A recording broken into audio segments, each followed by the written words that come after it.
Question 1. In the state of Tennessee, an insurance agent is creating a marketing campaign for a new health insurance policy. Which of the following actions would be considered unethical according to insurance regulations? A.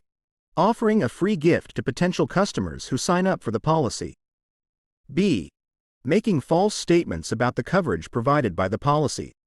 C. Promising guaranteed returns on the policy investment. D. Providing accurate and transparent information about the policy benefits. The correct answer, B. Making false statements about the coverage provided by the policy. Explanation.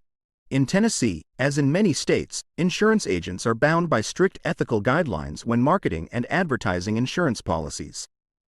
Making false statements about the coverage provided by a policy is a violation of these guidelines and can result in severe penalties, including fines and license revocation. Insurance agents must always provide accurate and truthful information to potential customers to ensure they make informed decisions about their insurance needs. Offering free gifts or promising guaranteed returns can also raise ethical concerns, as they may be seen as attempts to manipulate customers rather than providing genuine value or information. Question 2. Ms. Rodriguez, an insurance agent in Tennessee, is considering advertising her services on social media platforms. Which of the following statements regarding ethical advertising practices on social media is true? A. Ms. Rodriguez can post exaggerated claims about the benefits of her insurance products to attract more customers. B. Ms. Rodriguez must disclose her affiliation with the insurance company in all social media posts about insurance products. C. Ms. Rodriguez can use customer testimonials without their consent to showcase the effectiveness of her services. D. Ms. Rodriguez can offer cash incentives to customers who share her social media posts. The correct answer, B. Ms. Rodriguez must disclose her affiliation with the insurance company in all social media posts about insurance products. Explanation. In Tennessee and in most states, insurance agents must adhere to strict guidelines when advertising on social media platforms. One of the key requirements is to disclose their affiliation with the insurance company in all posts about insurance products. This ensures transparency and helps consumers make informed decisions about the information they receive. Posting exaggerated claims, using customer testimonials without consent, or offering cash incentives without proper disclosure can all be considered unethical and may lead to disciplinary action by the state insurance department. Question 3. Mr. Thompson, an insurance agent in Tennessee, is attending a networking event where he meets potential clients. During conversations, he realizes that some of the attendees have existing insurance policies with another company. Which of the following actions would be considered ethical for Mr. Thompson to take? A. Advising attendees to cancel their existing policies and switch to his company's policies for better benefits. B. Offering incentives to attendees who agree to switch their insurance policies to his company. C. Providing information about his company's policies and services without disparaging competitors. D. Making false claims about the financial stability of competitors' insurance companies. The correct answer, C. Providing information about his company's policies and services without disparaging competitors. Explanation. When interacting with potential clients who have existing insurance policies with other companies, insurance agents must adhere to ethical guidelines that promote fair competition and consumer protection. In Tennessee, as in many states, agents are prohibited from engaging in activities that unfairly discredit or disparage competitors. Instead, agents should focus on providing accurate information about their own company's policies and services, highlighting their benefits and features without resorting to negative tactics. Offering incentives to switch policies or making false claims about competitors' financial stability are both unethical practices that can damage the reputation of the agent and the insurance industry as a whole. Question 4. Mr. Anderson, an insurance agent in Tennessee, is preparing a brochure to advertise a new life insurance product. Which of the following statements about ethical advertising practices is true regarding the content of the brochure? A. Mr. Anderson can use fear-based tactics to highlight the consequences of not having life insurance. B. Mr. Anderson must clearly disclose all policy exclusions and limitations in the brochure. C. Mr. Anderson can promise guaranteed returns on the investment component of the life insurance policy. D. Mr. Anderson can make vague statements about the benefits of the policy without providing specific details. The correct answer, B. Mr. Anderson must clearly disclose all policy exclusions and limitations in the brochure. Explanation. In Tennessee, insurance agents are required to provide clear and accurate information about insurance policies to consumers. This includes disclosing all policy exclusions and limitations to ensure that customers fully understand the coverage they are purchasing. Using fear-based tactics, promising guaranteed returns, or making vague statements without providing specific details can all be considered unethical and misleading. Agents must prioritize transparency and honesty in their advertising materials to build trust with consumers and maintain compliance with state regulations. Question 5. Ms. Carter, an insurance agent in Tennessee, is organizing a seminar to educate consumers about retirement planning and insurance options. Which of the following actions would be considered unethical during the seminar? A. Providing attendees with unbiased information about various insurance products and retirement planning strategies. B. Offering personalized recommendations based on attendees' individual financial situations and needs. C. Pressuring attendees to purchase insurance products or make financial decisions on the spot. D. Inviting representatives from multiple insurance companies to present their products and services. The correct answer, C. Pressuring attendees to purchase insurance products or make financial decisions on the spot. Explanation. In Tennessee, insurance agents are expected to conduct themselves ethically during educational seminars and workshops. Pressuring attendees to make immediate financial decisions or purchase insurance products on the spot can be seen as coercive and unethical. Instead, agents should focus on providing educational content, offering unbiased information, and answering questions to help attendees make informed decisions at their own pace. Offering personalized recommendations and inviting representatives from multiple companies can contribute to a comprehensive and educational experience for attendees, as long as it is done transparently and without undue pressure. Question 6. Mr. Smith, an insurance agent in Tennessee, is considering advertising his services using cold calling techniques. Which of the following practices would be considered ethical when making cold calls to potential clients? A. Misrepresenting the caller's identity to gain the potential client's trust.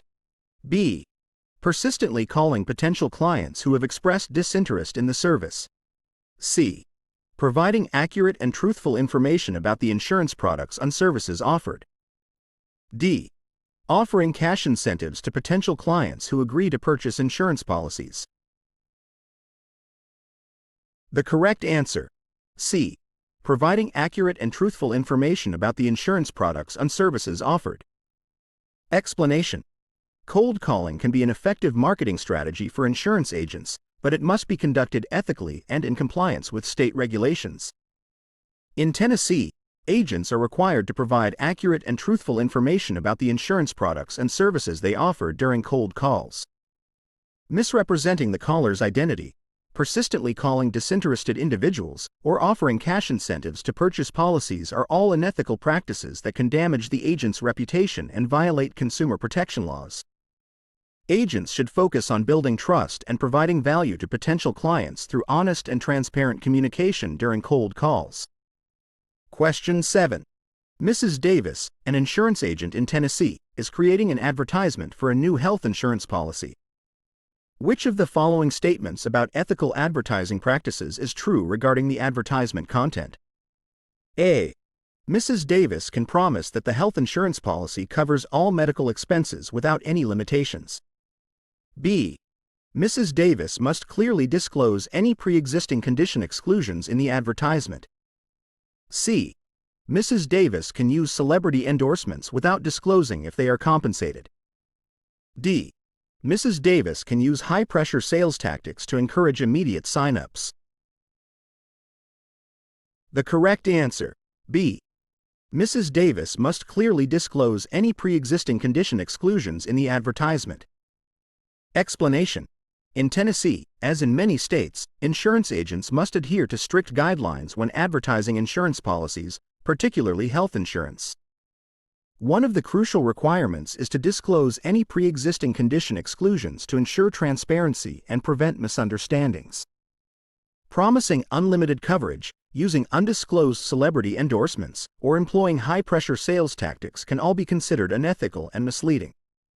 Agents must prioritize providing accurate information and transparency in their advertisements to comply with state regulations and protect consumers' interests. Question 8. Mr. Johnson, an insurance agent in Tennessee, is participating in a community event to promote insurance awareness. Which of the following actions would be considered ethical during the event? A. Offering free insurance policies to event attendees without proper documentation. B. Making false claims about competitors' insurance products to highlight the superiority of his company's policies. C. Distributing educational materials about insurance options and the importance of coverage. D.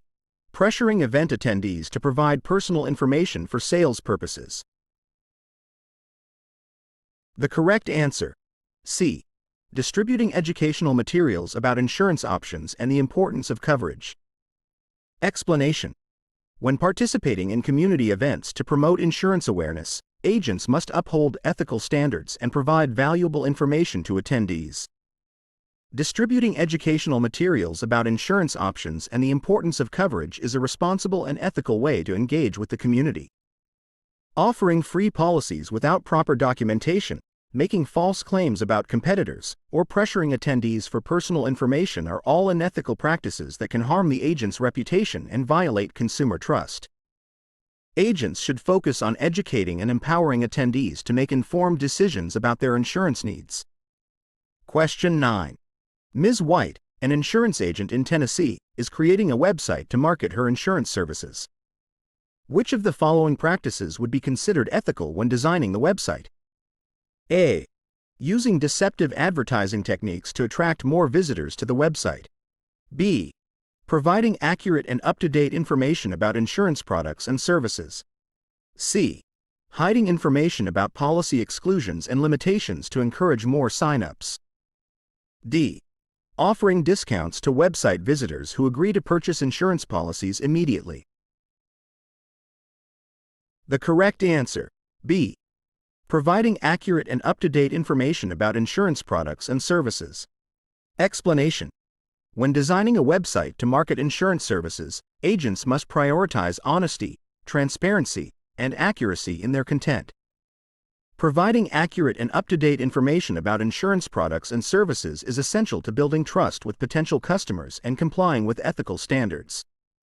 Using deceptive advertising techniques, hiding important information, or offering discounts for immediate sign-ups can all be considered unethical and misleading.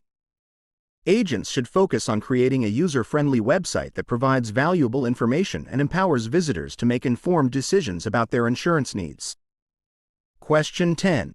In Tennessee, an insurance company is reviewing an applicant's life insurance policy application. Which of the following actions by the underwriter would be considered ethical? A. Denying coverage based on the applicant's race or national origin. B. Adjusting premiums based on the applicant's gender.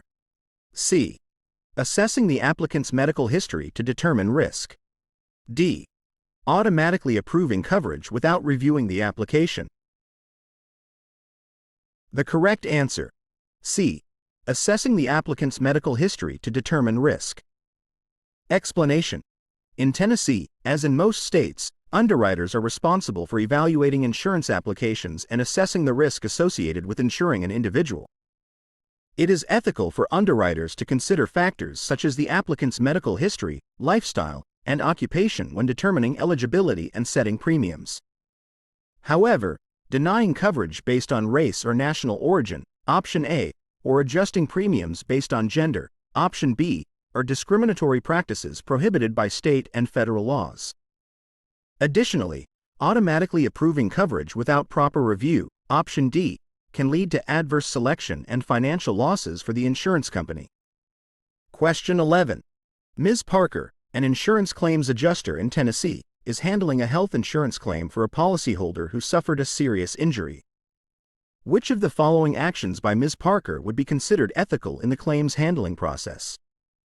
A. Delaying payment on the claim to investigate the policyholder's medical history. B. Denying the claim without providing a detailed explanation to the policyholder. C. Requesting additional documentation or evidence to support the claim. D. Offering the policyholder a settlement amount lower than the policy coverage. The correct answer: C. Requesting additional documentation or evidence to support the claim. Explanation: in Tennessee, insurance claims adjusters are responsible for evaluating insurance claims and determining coverage based on the terms of the policy. It is ethical for claims adjusters to request additional documentation or evidence to support the validity of a claim and ensure that the policyholder receives the benefits they are entitled to. Delaying payment, option A, or denying the claim without explanation, option B, can cause undue hardship for the policyholder and may violate state regulations. Offering a settlement amount lower than the policy coverage, option D, may also be unethical if it does not adequately compensate the policyholder for their losses. Question 12. Mr. Roberts, an insurance underwriter in Tennessee, is reviewing an applicant's disability insurance policy application. Which of the following actions by Mr. Roberts would be considered ethical? A. Denying coverage based on the applicant's genetic information. B. Charging higher premiums based on the applicant's age. C. Considering the applicant's occupation and income level. D. Automatically approving coverage without assessing the applicant's risk factors. The correct answer: C. Considering the applicant's occupation and income level. Explanation: in Tennessee, insurance underwriters are responsible for evaluating risk factors and determining the terms of insurance coverage. It is ethical for underwriters to consider factors such as the applicant's occupation and income level when assessing risk and setting premiums for disability insurance.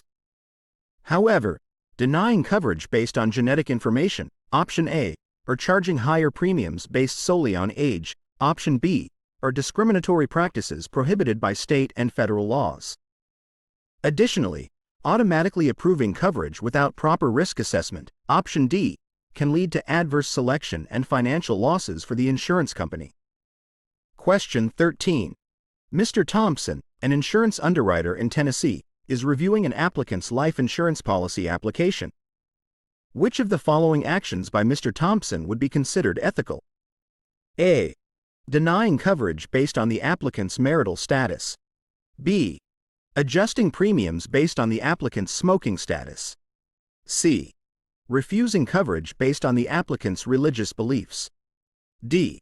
Automatically approving coverage without verifying the applicant's age. The correct answer: B.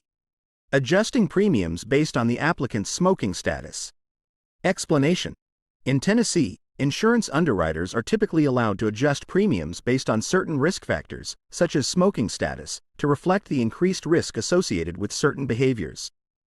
However, denying coverage based on factors like marital status, option A, or religious beliefs, option C, would likely be considered unethical and discriminatory.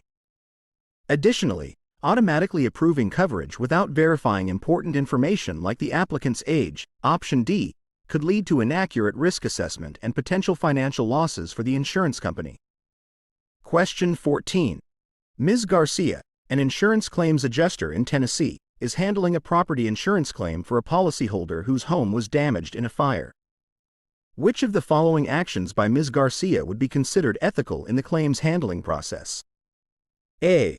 Denying the claim based on the policyholder's political affiliation. B. Requesting an independent appraisal to assess the value of the damage. C. Delaying payment on the claim without providing a reason to the policyholder. D. Offering a settlement amount lower than the cost of repairing the damage. The correct answer: B. Requesting an independent appraisal to assess the value of the damage. Explanation: in Tennessee, insurance claims adjusters are responsible for conducting thorough investigations and accurately assessing the value of property damage claims. Requesting an independent appraisal, option B, is an ethical practice that can help ensure fair and accurate claim settlements. Denying a claim based on factors like political affiliation, option A, or delaying payment without explanation, option C, would likely be considered unethical and could result in legal repercussions. Similarly, offering a settlement amount lower than the actual cost of repairing the damage, option D, would not fulfill the insurer's obligation to provide adequate coverage to the policyholder. Question 15. Mrs. Martinez, an insurance underwriter in Tennessee, is reviewing an applicant's health insurance policy application. Which of the following actions by Mrs. Martinez would be considered ethical? A. Denying coverage based on the applicant's sexual orientation. B. Adjusting premiums based on the applicant's occupation. C. Refusing coverage based on the applicant's native language. D. Automatically approving coverage without verifying the applicant's medical history. The correct answer, B. Adjusting premiums based on the applicant's occupation. Explanation. In Tennessee, insurance underwriters are typically allowed to adjust premiums based on certain risk factors, such as occupation, to reflect the increased risk associated with certain professions. However, denying coverage based on factors like sexual orientation, option A, or native language, option C, would likely be considered unethical and discriminatory. Additionally, automatically approving coverage without verifying important information like the applicant's medical history, option D, could lead to inaccurate risk assessment and potential financial losses for the insurance company.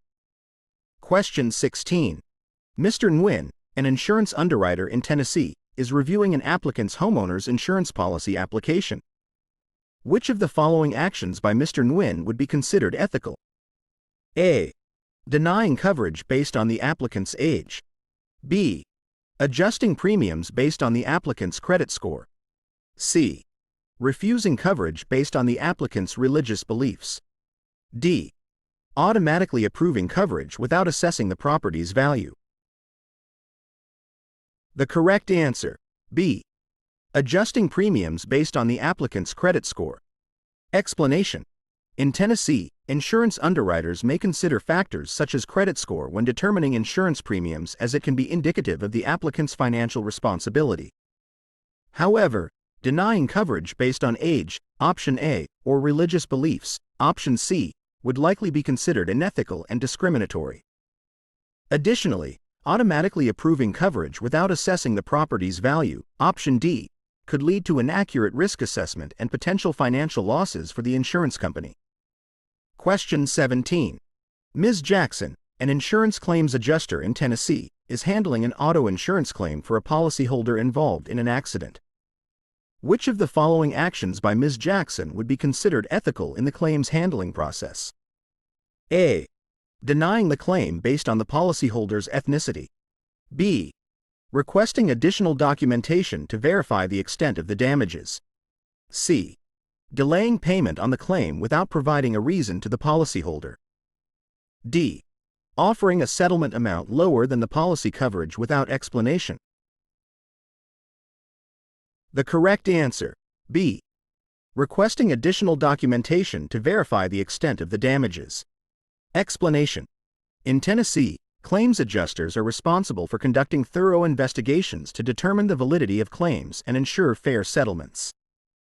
Requesting additional documentation, option B, is an ethical practice to verify the extent of damages and make accurate claim assessments.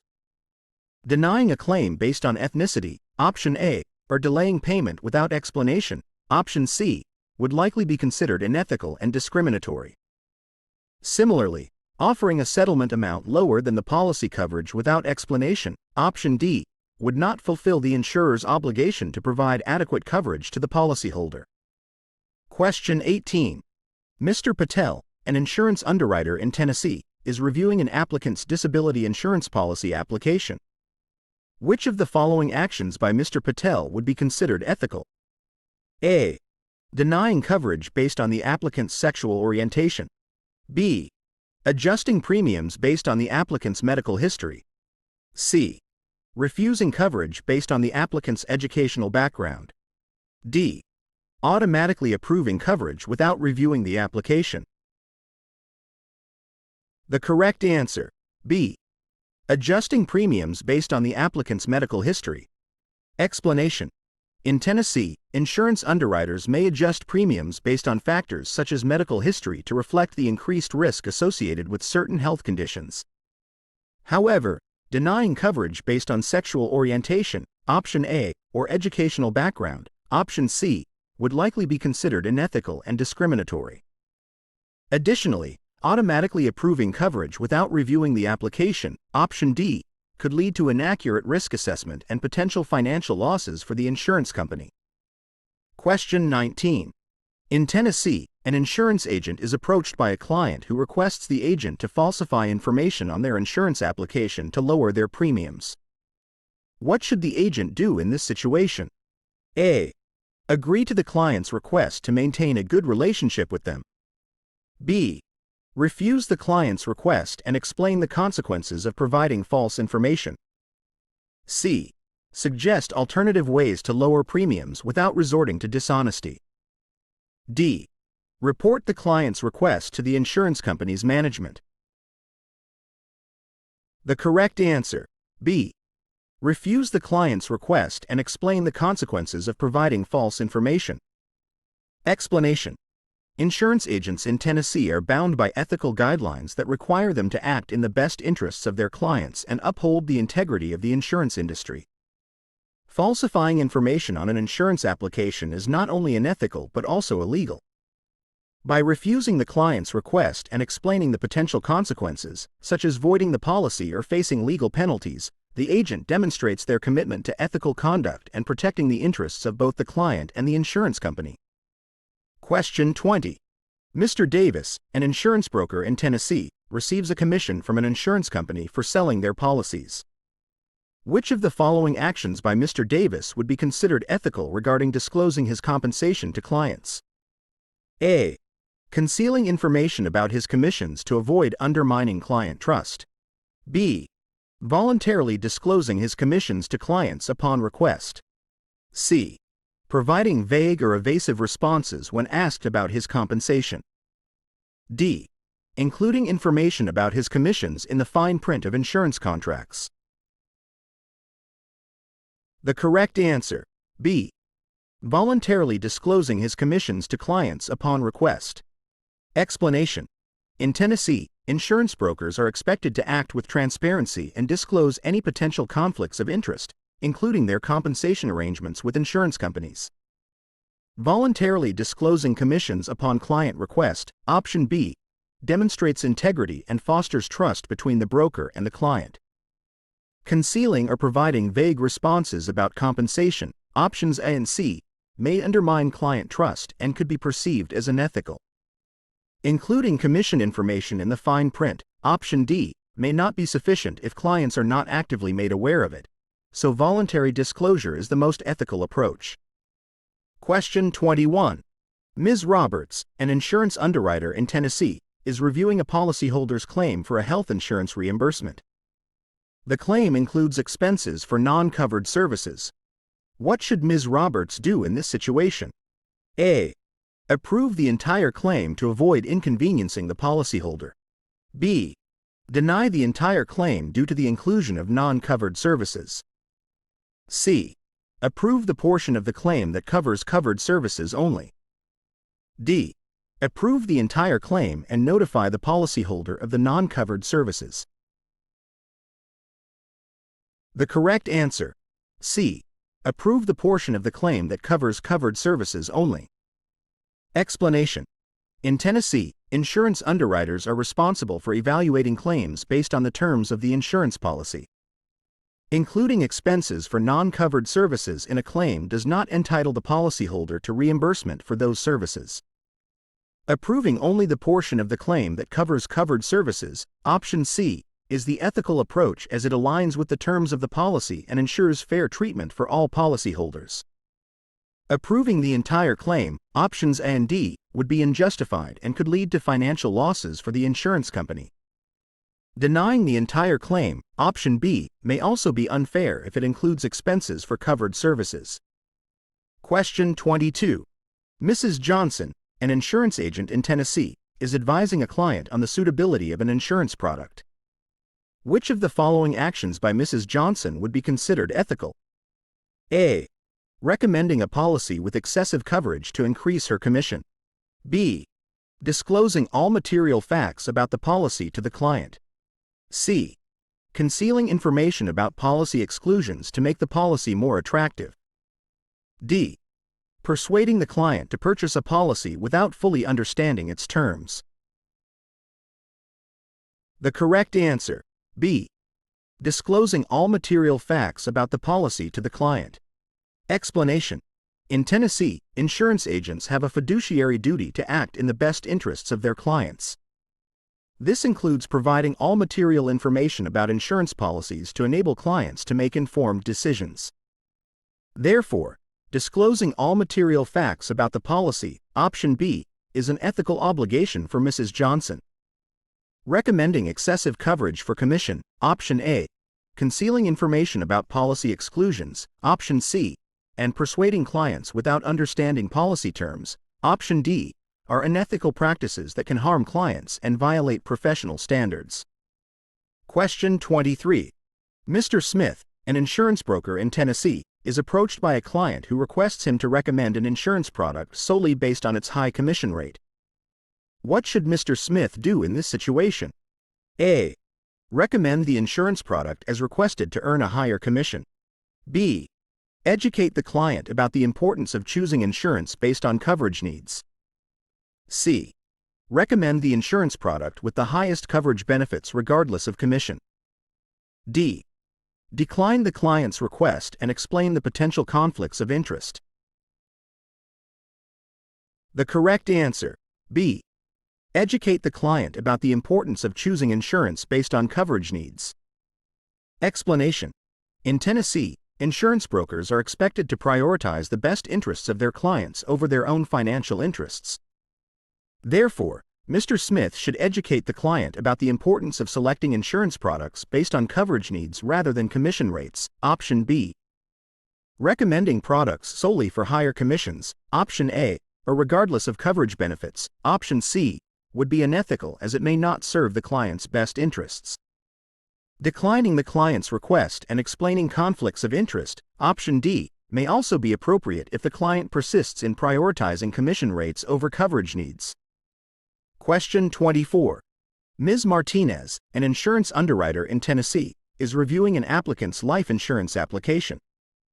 The applicant has a pre-existing medical condition that was not disclosed in the application. What should Ms. Martinez do in this situation? A.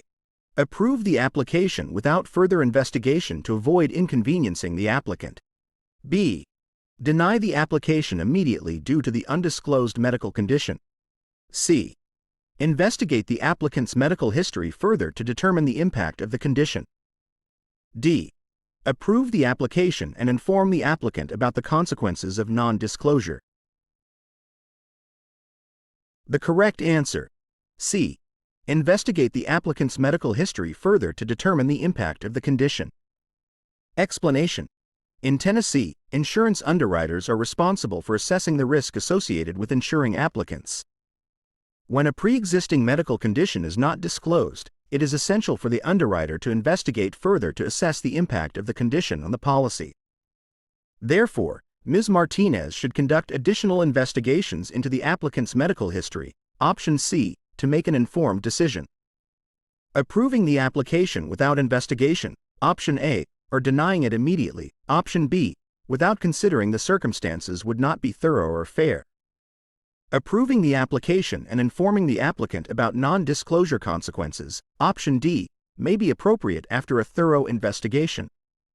Question 25. Mr. Thompson, an insurance agent in Tennessee, is advising a client on the purchase of a health insurance policy.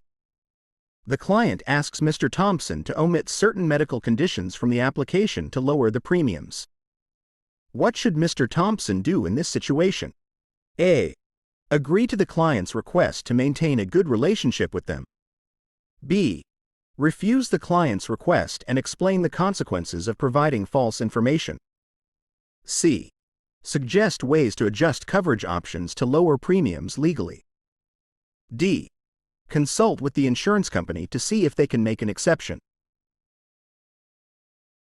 The correct answer, B. Refuse the client's request and explain the consequences of providing false information. Explanation. In Tennessee, insurance agents have a duty to act with honesty and integrity when advising clients. Mr. Thompson should refuse the client's request to omit medical conditions from the application, option B, and explain the legal and ethical implications of providing false information. Suggesting legal ways to adjust coverage options, option C, or consulting with the insurance company, option D, may also be appropriate alternatives that prioritize the client's best interests while complying with ethical standards. Question 26. Ms. Garcia, an insurance broker in Tennessee, is recommending an annuity product to a client. The client expresses concerns about the product's fees and surrender charges. What should Ms. Garcia do in response to the client's concerns? A. Minimize the importance of fees and surrender charges to encourage the client to purchase the product. B. Disclose all fees and surrender charges associated with the product to the client. C. Avoid discussing fees and surrender charges unless the client specifically asks. D. Recommend a different product without fees or surrender charges. The correct answer, B. Disclose all fees and surrender charges associated with the product to the client. Explanation. In Tennessee, insurance brokers are required to provide full and accurate information about insurance products to clients. Ms. Garcia should disclose all fees and surrender charges associated with the annuity product, option B, to ensure the client can make an informed decision. Minimizing the importance of fees, option A, or avoiding discussion of fees, option C, would be unethical as it could mislead the client. While recommending a different product without fees may be an option, it should only be done if it meets the client's needs and objectives. Question 27. Mrs. Roberts, an insurance underwriter in Tennessee, is reviewing a disability insurance application. The applicant has a history of depression but did not disclose it on the application. What should Mrs. Roberts do in this situation? A. Deny coverage immediately due to the non-disclosure of the medical condition. B. Approve coverage without investigating the impact of the undisclosed medical condition. C. Investigate further to determine the impact of the undisclosed medical condition on coverage. D. Approve coverage and inform the applicant about the importance of disclosing medical history. The correct answer, C. Investigate further to determine the impact of the undisclosed medical condition on coverage. Explanation.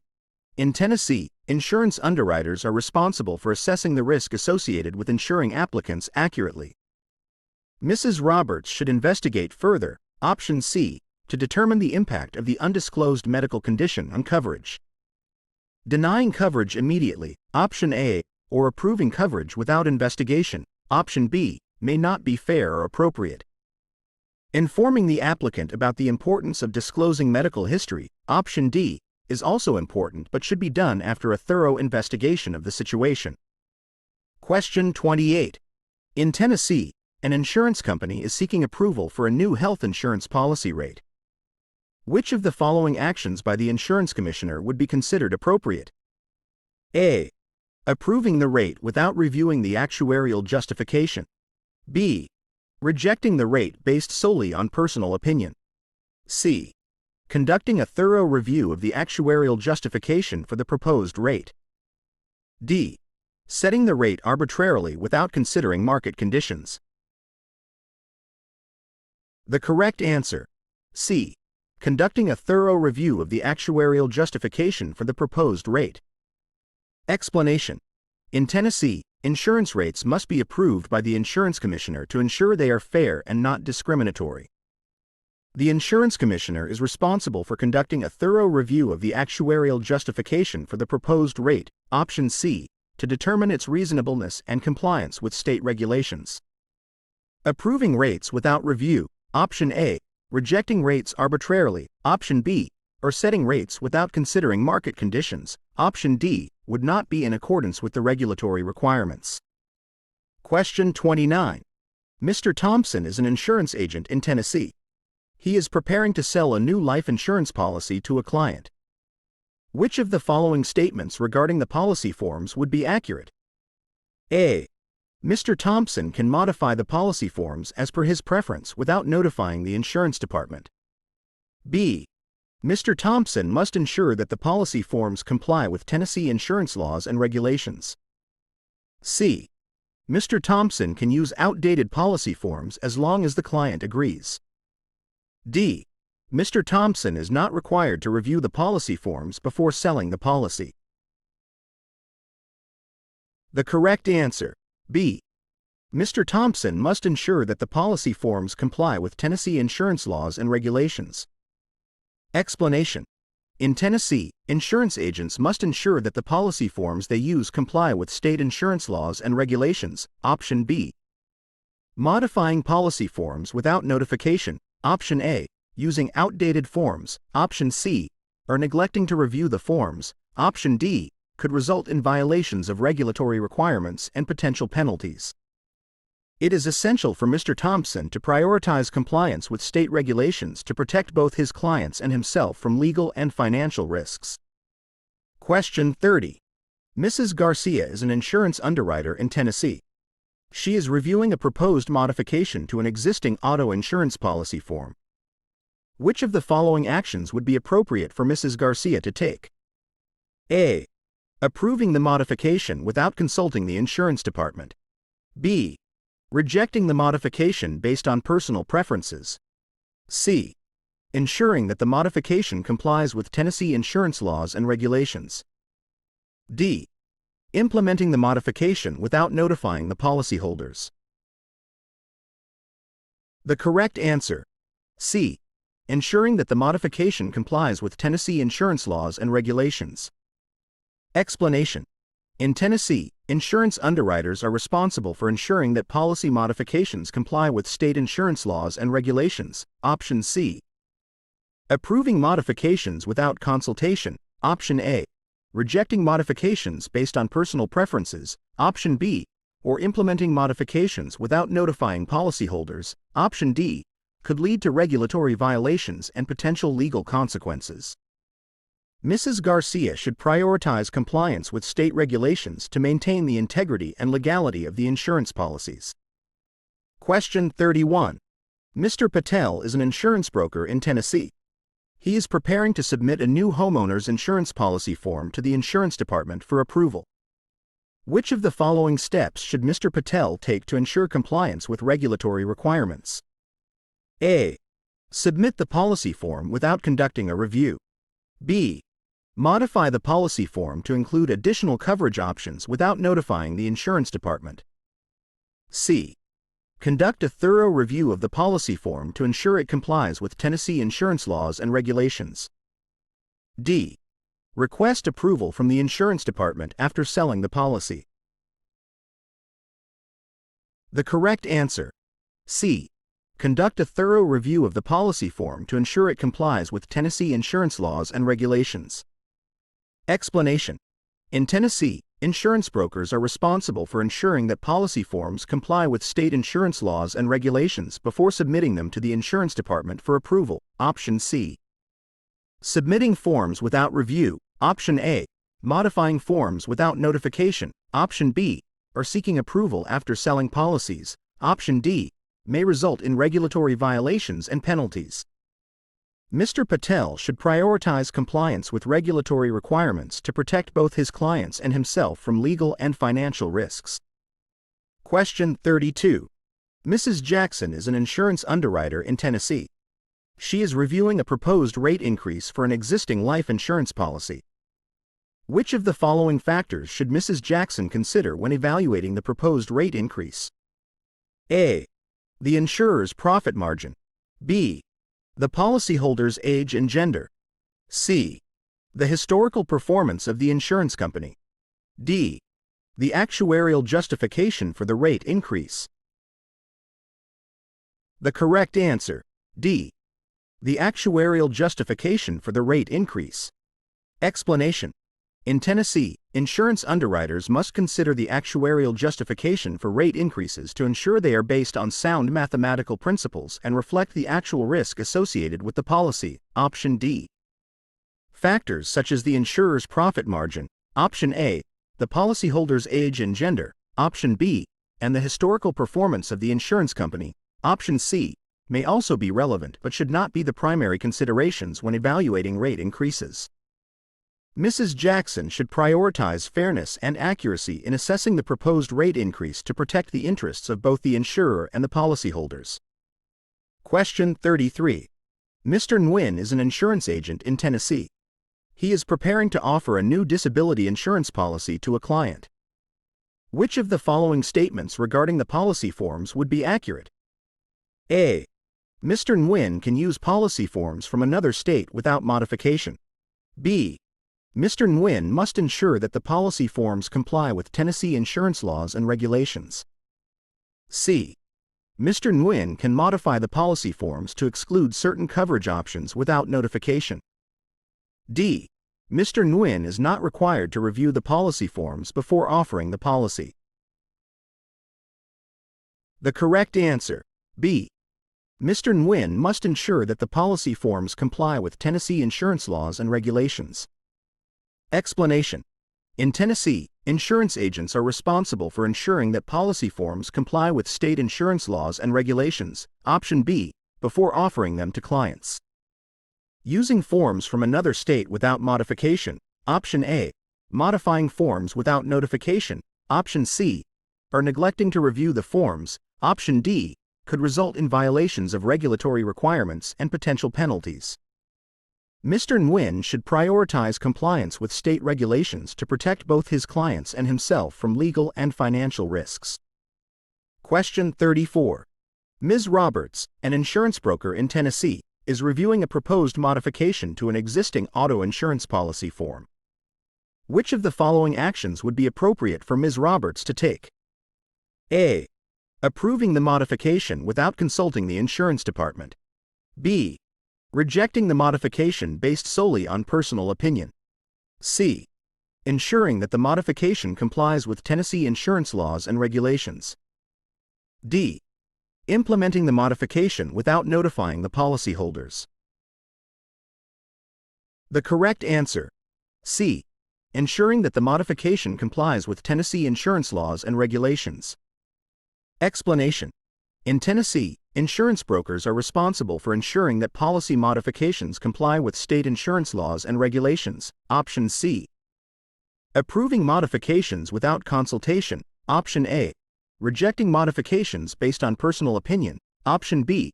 Or implementing modifications without notifying policyholders, Option D, could lead to regulatory violations and potential legal consequences.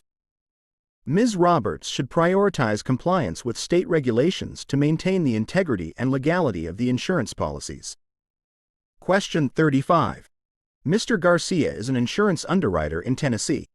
He is reviewing a proposed modification to an existing health insurance policy form. Which of the following factors should Mr. Garcia consider when evaluating the proposed modification? A. The insurer's marketing strategy. B. The policyholder's feedback on the existing policy. C. The impact of the modification on coverage and premiums. D. The profitability of the insurance company. The correct answer, C. The impact of the modification on coverage and premiums. Explanation. In Tennessee, insurance underwriters must consider the impact of modifications on coverage and premiums to ensure they are fair and beneficial for policyholders, Option C. Factors such as the insurer's marketing strategy, Option A, policyholders' feedback, Option B, and the profitability of the insurance company, Option D, may also be relevant but should not be the primary considerations when evaluating modifications. Mr. Garcia should prioritize the interests of policyholders and compliance with regulatory requirements when assessing proposed modifications. Question 36. Mrs. Nguyen is an insurance agent in Tennessee. She is preparing to sell a new life insurance policy to a client. Which of the following statements regarding the policy forms would be accurate? A. Mrs. Nguyen can use outdated policy forms as long as the client agrees. B. Mrs. Nguyen must ensure that the policy forms comply with Tennessee insurance laws and regulations. C. Mrs. Nguyen can modify the policy forms without notification to better suit the client's preferences. D. Mrs. Nguyen is not required to review the policy forms before selling the policy. The correct answer, B.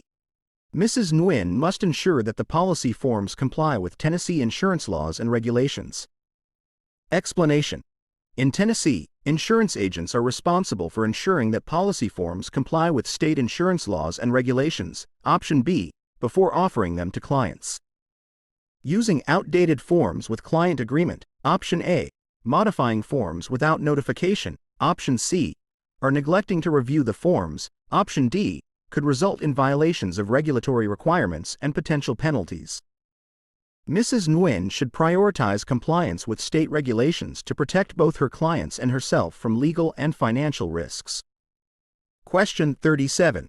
In Tennessee, what are the requirements for obtaining an insurance license as an agent? A. Completion of a high school diploma or equivalent. B. Passing a pre-licensing education course and state licensing exam. C. Previous experience in the insurance industry. D. Obtaining sponsorship from an insurance company. The correct answer, B.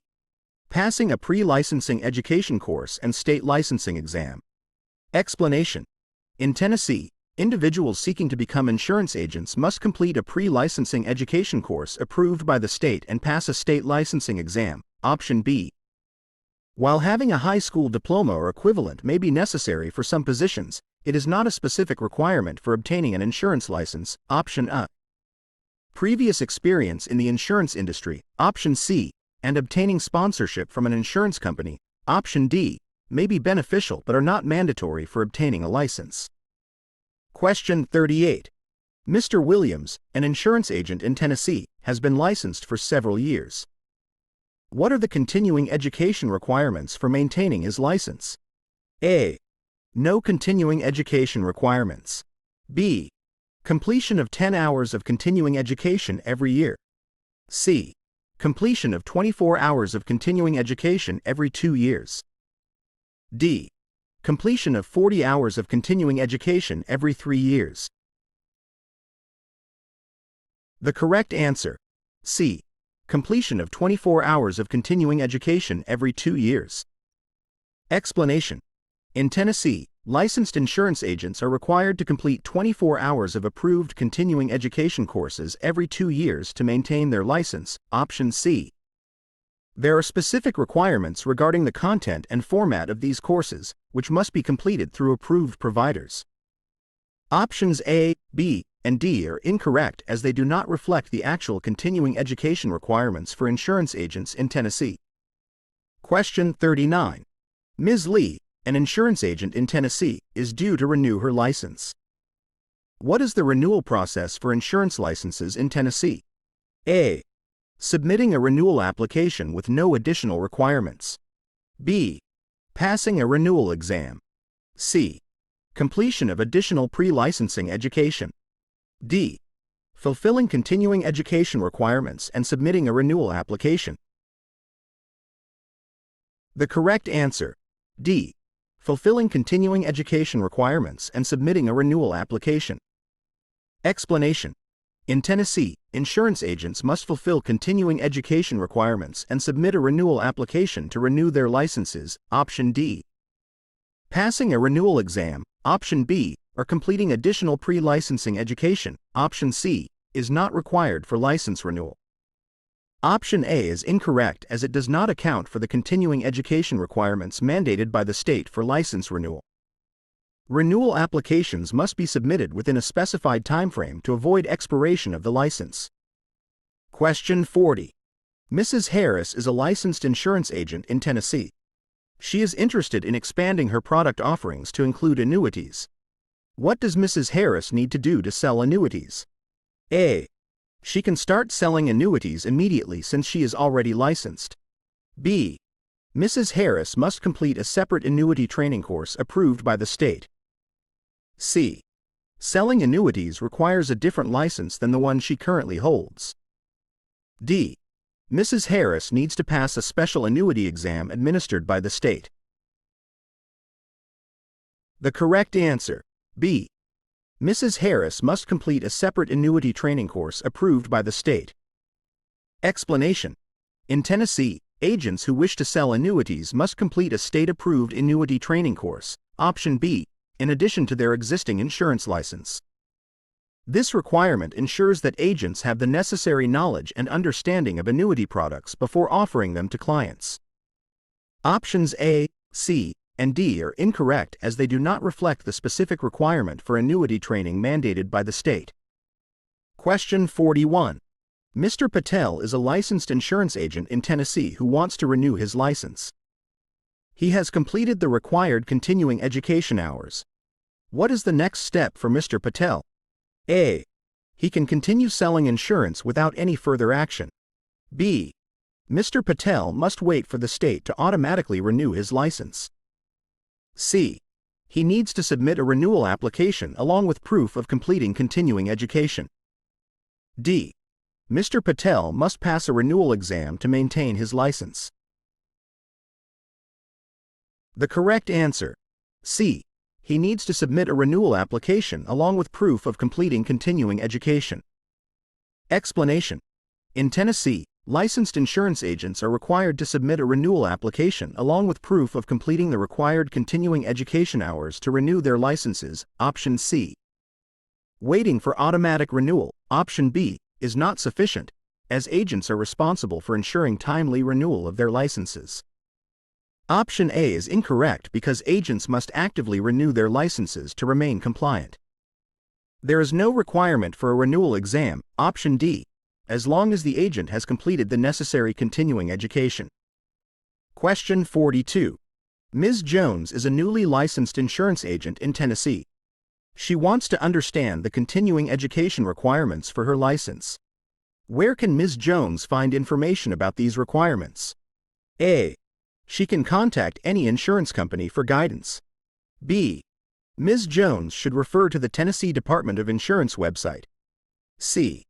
Continuing education requirements are not publicly available. D.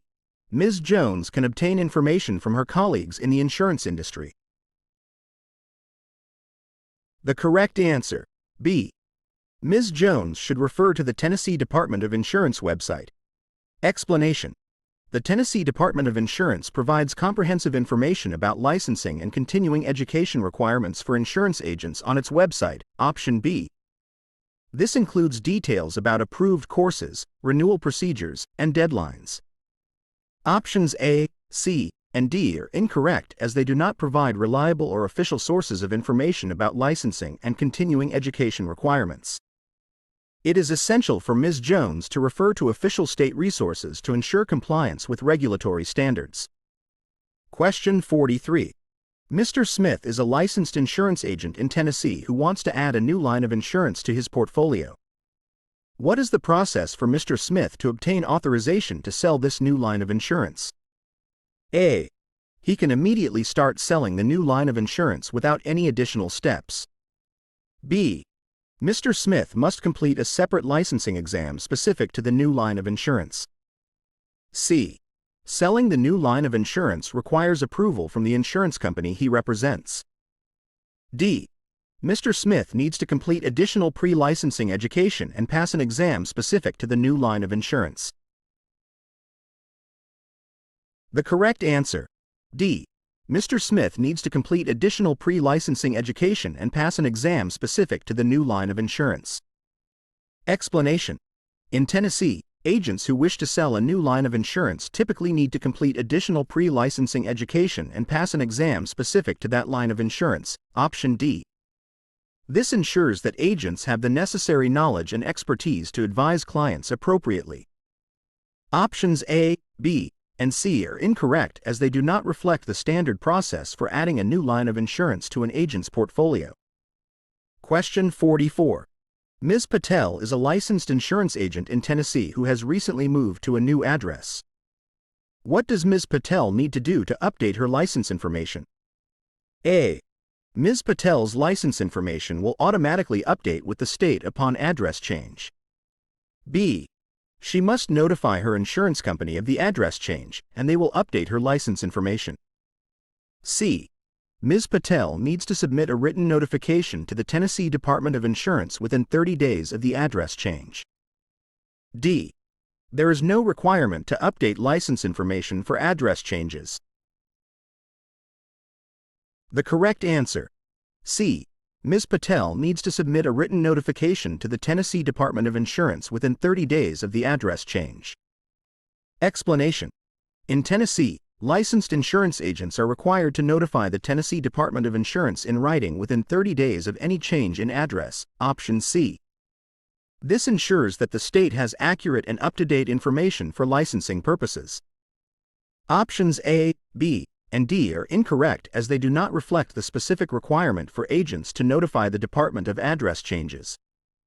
Question 45. Mr. Johnson, a licensed insurance agent in Tennessee, is planning to retire. What should Mr. Johnson do to properly handle his license upon retirement? A. Mr. Johnson can simply stop renewing his license once he retires. B. He must return his license to the Tennessee Department of Insurance upon retirement. C. Mr. Johnson should notify the department of his retirement and follow any specific procedures outlined for retiring agents. D. There is no requirement for Mr. Johnson to take any action regarding his license upon retirement. The correct answer, C. Mr. Johnson should notify the department of his retirement and follow any specific procedures outlined for retiring agents. Explanation. Upon retirement, licensed insurance agents in Tennessee should notify the Tennessee Department of Insurance and follow any specific procedures outlined for retiring agents, option C. This ensures that the department can properly handle the retirement of the agent's license and update its records accordingly. Options A, B, and D are incorrect as they do not reflect the necessary steps for retiring agents to handle their licenses in accordance with state regulations. Question 46. Ms. Thompson, a resident of Tennessee, has recently inherited an annuity from her deceased spouse. What options does Ms. Thompson have regarding the distribution of the annuity death benefit? A. Take a lump sum payment of the entire death benefit amount. B. Receive periodic payments over a specified period. C. Choose to receive a lifetime income stream. D. Elect to transfer the death benefit to another individual. The correct answer, B. Receive periodic payments over a specified period. Explanation. In Tennessee, beneficiaries of annuities have various options for receiving the death benefit. One option is to receive periodic payments over a specified period, option B. This allows the beneficiary to manage the distribution of the death benefit over time. While taking a lump sum payment, option A, is also possible, it may have tax implications and affect the beneficiary's financial planning. Options C and D may not be applicable for the distribution of the death benefit, as they typically involve different annuity features or options. Question 47. Mr. Rodriguez, a Tennessee resident, is considering naming his spouse as the primary beneficiary of his annuity. What advantage does naming a spouse as the primary beneficiary offer? A. The spouse will have the option to take a lump sum payment of the death benefit. B. It allows the spouse to continue the annuity contract after the owner's death. C. The death benefit will be exempt from federal income tax. D. Naming a spouse as the beneficiary is not permitted for annuities. The correct answer, B. It allows the spouse to continue the annuity contract after the owner's death. Explanation. Naming a spouse as the primary beneficiary of an annuity in Tennessee allows the spouse to continue the annuity contract after the owner's death, option B. This option provides the spouse with ongoing access to the annuity's benefits and may offer financial stability and security. While options A and C may have certain tax implications, they do not specifically relate to the ability to continue the annuity contract. Option D is incorrect, as naming a spouse as the beneficiary is indeed permitted for annuities. Question 48. Mrs. Kim, a resident of Tennessee, is reviewing her options for naming beneficiaries for her annuity. What is an advantage of naming multiple beneficiaries for an annuity? A. It simplifies the distribution process of the death benefit. B. Each beneficiary can choose their preferred distribution option. C. The death benefit can be divided equally among the beneficiaries. D.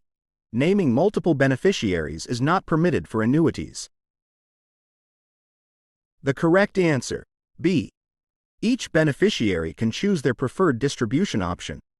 Explanation: naming multiple beneficiaries for an annuity in Tennessee allows each beneficiary to choose their preferred distribution option, option B, for the death benefit. This flexibility allows beneficiaries to tailor the distribution to their individual financial needs and preferences. While option C may be true, it does not capture the full advantage of naming multiple beneficiaries. Option A is incorrect, as naming multiple beneficiaries may potentially complicate the distribution process. Option D is incorrect, as naming multiple beneficiaries is indeed permitted for annuities. Question 49. Mr. Anderson, a Tennessee resident, is considering purchasing an annuity and wants to ensure that his beneficiaries are adequately protected. Which feature of an annuity can provide a guaranteed income stream to his beneficiaries upon his death? A. Death benefit rider. B. Accelerated death benefit. C. Cash refund option. D. Joint and survivor annuity. The correct answer, D. Joint and survivor annuity. Explanation: in Tennessee, a joint and survivor annuity provides a guaranteed income stream to beneficiaries upon the annuitant's death, option D. This feature ensures that beneficiaries continue to receive payments even after the annuitant's passing, offering financial security and stability. While options A and B also provide death benefits, they may not necessarily guarantee an ongoing income stream. Option C, the cash refund option, refunds any remaining premium to beneficiaries but does not provide a guaranteed income stream like the joint and survivor annuity. Question 50. Ms. Carter, a resident of Tennessee, is reviewing her annuity contract and wants to understand the tax implications of naming her grandchildren as beneficiaries. How are death benefits from an annuity taxed for non-spouse beneficiaries in Tennessee? A. Tax-free. B. Subject to ordinary income tax. C. Subject to capital gains tax. D. Exempt from federal income tax. The correct answer, B. Subject to ordinary income tax. Explanation: in Tennessee, death benefits from an annuity received by non-spouse beneficiaries are typically subject to ordinary income tax, option B. This means that beneficiaries will need to report the death benefits as taxable income in the year they receive them.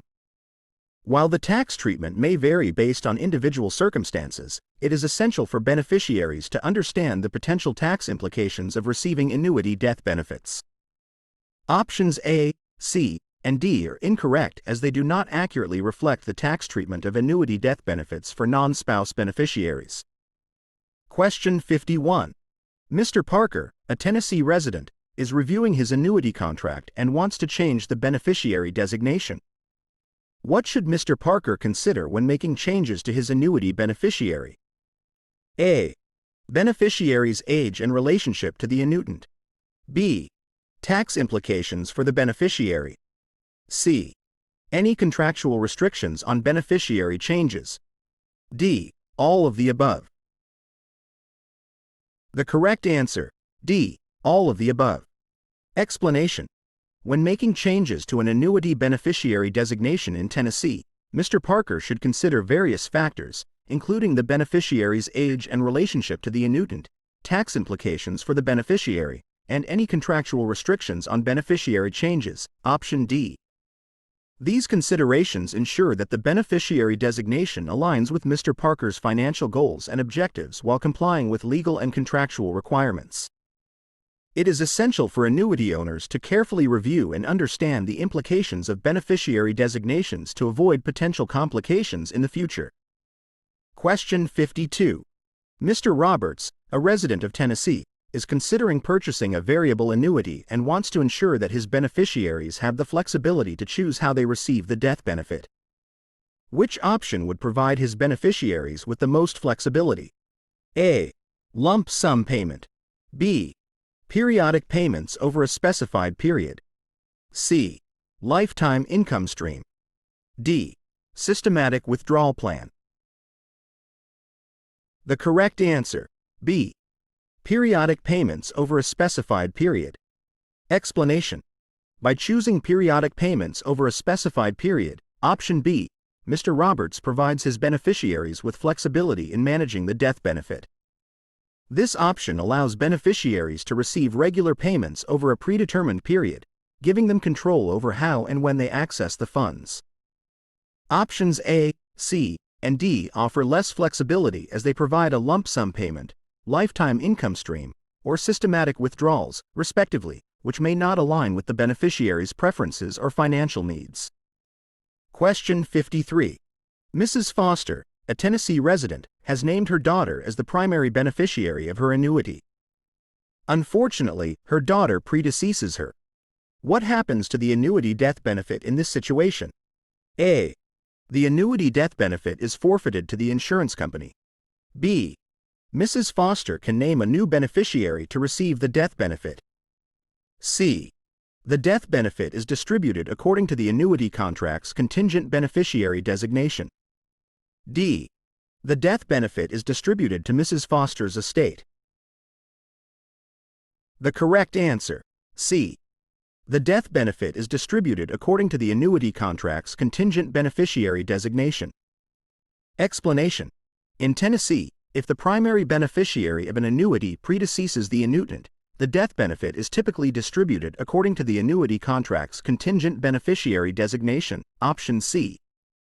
If there is no contingent beneficiary designated, Mrs. Foster may have the option to name a new beneficiary, option B, or the death benefit may be distributed to her estate, option D, depending on the terms of the annuity contract.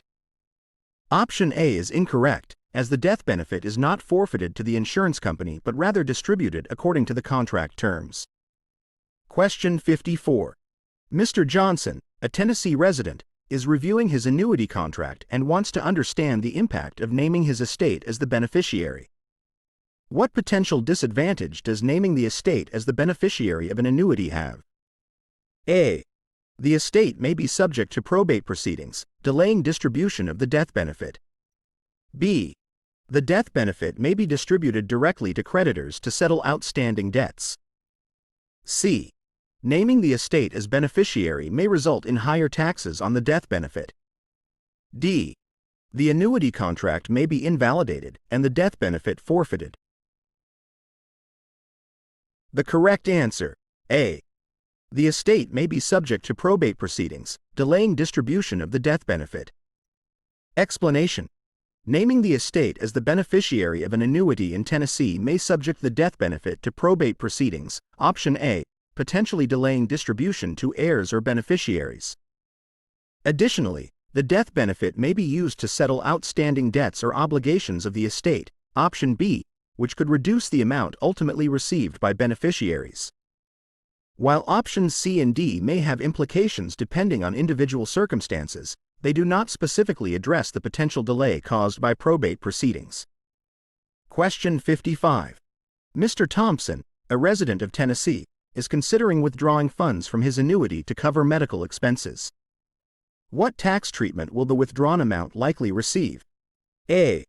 Tax-free, regardless of Mr. Thompson's age or purpose of withdrawal. B. Subject to ordinary income tax, but exempt from early withdrawal penalties. C.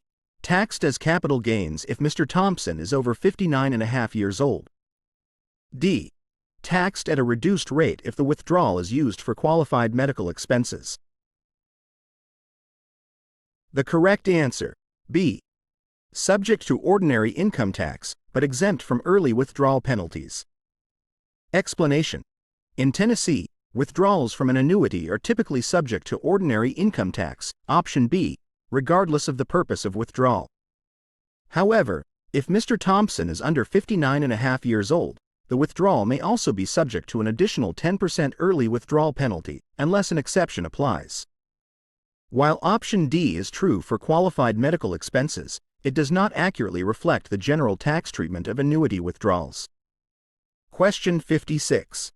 Ms. Garcia, a Tennessee resident, is considering surrendering her annuity to access the accumulated cash value. What tax implications should Ms. Garcia consider before surrendering her annuity? A. Surrendering the annuity is tax-free if Ms. Garcia reinvests the proceeds within 60 days. B. The surrendered amount is subject to ordinary income tax and may be subject to surrender charges. C. Surrendering the annuity triggers capital gains tax only if Ms. Garcia is under 59.5 years old. D. Surrender charges are deductible from Ms. Garcia's taxable income in the year of surrender. The correct answer, B. The surrendered amount is subject to ordinary income tax and may be subject to surrender charges. Explanation. In Tennessee, surrendering an annuity typically results in the surrendered amount being subject to ordinary income tax, option B. Additionally, surrender charges may apply if Ms. Garcia surrenders the annuity before the end of the surrender charge period specified in the contract. Options A, C, and D do not accurately reflect the tax implications of surrendering an annuity. Question 57. Mr. Martinez, a Tennessee resident, is considering annuitizing his annuity contract to receive regular income payments. How are the income payments from annuitization taxed? A. Income payments are tax-free if Mr. Martinez is over 59.5 years old. B. Income payments are subject to ordinary income tax, with a portion representing a return of principal. C. Income payments are taxed at a reduced rate, regardless of Mr. Martinez's age. D. Mr. Martinez can choose to defer taxation on income payments until he reaches age 70.5. The correct answer, B. Income payments are subject to ordinary income tax, with a portion representing a return of principal. Explanation. In Tennessee, income payments received from annuitizing an annuity contract are generally subject to ordinary income tax, option B. The taxation of these payments follows the exclusion ratio method, where a portion of each payment represents a return of principal and is not taxable, while the remaining portion is taxed as ordinary income. Options A, C, and D do not accurately reflect the tax treatment of income payments from annuitization. Question 58. Ms. Lee, a resident of Tennessee, is considering taking a partial withdrawal from her annuity to purchase a new home. What tax treatment can Ms. Lee expect for the withdrawn amount? A. The withdrawal is subject to ordinary income tax and a 10% early withdrawal penalty. B. Ms. Lee can avoid taxes and penalties by rolling over the withdrawn amount into a new annuity. C. Only the earnings portion of the withdrawal is subject to ordinary income tax, with no penalty. D. The withdrawal is tax-free if Ms. Lee is under 59.5 years old and uses the funds for a first-time home purchase. The correct answer, A. The withdrawal is subject to ordinary income tax and a 10% early withdrawal penalty. Explanation. In Tennessee, withdrawals from an annuity are generally subject to ordinary income tax, and if Ms. Lee is under 59.5 years old, she may also incur a 10% early withdrawal penalty, option A. While there are exceptions to the penalty for specific circumstances like first-time home purchases, they are subject to certain conditions and limitations. Options B, C, and D do not accurately reflect the typical tax treatment of annuity withdrawals. Question 59. Mr. Evans, a Tennessee resident, inherited an annuity from his deceased spouse and is considering his distribution options. How are distributions from an inherited annuity taxed for non-spouse beneficiaries like Mr. Evans? A. Distributions are tax-free regardless of the beneficiary's age or purpose of withdrawal. B. Non-spouse beneficiaries can defer taxation on distributions until they reach age 70.5. C. Distributions are subject to ordinary income tax but exempt from early withdrawal penalties. D. The taxation of distributions depends on the beneficiary's age and the annuity's surrender value. The correct answer, C. Distributions are subject to ordinary income tax but exempt from early withdrawal penalties. Explanation. In Tennessee, distributions from an inherited annuity for non-spouse beneficiaries like Mr. Evans are typically subject to ordinary income tax, option C. However, beneficiaries may not be subject to early withdrawal penalties, even if they are under 59.5 years old. While taxation may vary based on individual circumstances, this option best reflects the general tax treatment of distributions from inherited annuities. Question 60. Mrs. Patel, a Tennessee resident, has been receiving annuity payments for several years and is now considering selling her remaining payments to a third-party buyer. What tax implications should Mrs. Patel be aware of before selling her annuity payments? A. The sale proceeds are tax-free if Mrs. Patel reinvests them within 60 days. B. Mrs. Patel may be subject to capital gains tax on the sale of her annuity payments. C. Selling annuity payments triggers an additional 10% early withdrawal penalty. D. Mrs. Patel can avoid taxes by gifting the annuity payments to a family member. The correct answer, B. Mrs. Patel may be subject to capital gains tax on the sale of her annuity payments. Explanation. In Tennessee, selling annuity payments may result in capital gains tax for Mrs. Patel, option B, depending on various factors such as the original investment amount, sale price, and holding period. The taxation of such transactions can be complex and may require professional advice. Options A, C, and D do not accurately reflect the tax implications of selling annuity payments. Question 61. Mr. Davis, a Tennessee resident, is planning to surrender his annuity to access the cash value. What tax treatment can Mr. Davis expect for the surrendered amount? A. The surrendered amount is tax-free if Mr. Davis reinvests it in another annuity within 60 days. B. The entire surrendered amount is subject to ordinary income tax, with no exceptions. C. Mr. Davis can defer taxation on the surrendered amount until he reaches age 70.5. D. Surrendering the annuity triggers capital gains tax only if Mr. Davis is under 59.5 years old. The correct answer, B. The entire surrendered amount is subject to ordinary income tax, with no exceptions. Explanation. In Tennessee, surrendering an annuity typically results in the entire surrendered amount being subject to ordinary income tax, option B. There are no exceptions or deferral options available for the taxation of surrendered amounts. Option A is incorrect because reinvesting the surrendered amount does not make it tax-free. Option C is incorrect because there is no option to defer taxation on surrendered amounts. Option D is incorrect because capital gains tax does not apply to surrendered annuities. Question 62. Ms. Roberts, a resident of Tennessee, inherited an annuity from her deceased parent. What tax treatment can Ms. Roberts expect for distributions from the inherited annuity? A. Distributions are tax-free if Ms. Roberts reinvests them in another annuity within 60 days. B. Distributions are subject to ordinary income tax, but Ms. Roberts can avoid penalties by rolling them into an IRA. C. Only the earnings portion of the distributions is subject to ordinary income tax, with no penalties. D. Distributions are taxed as capital gains if Ms. Roberts is over 59.5 years old. The correct answer, B. Distributions are subject to ordinary income tax, but Ms. Roberts can avoid penalties by rolling them into an IRA. Explanation.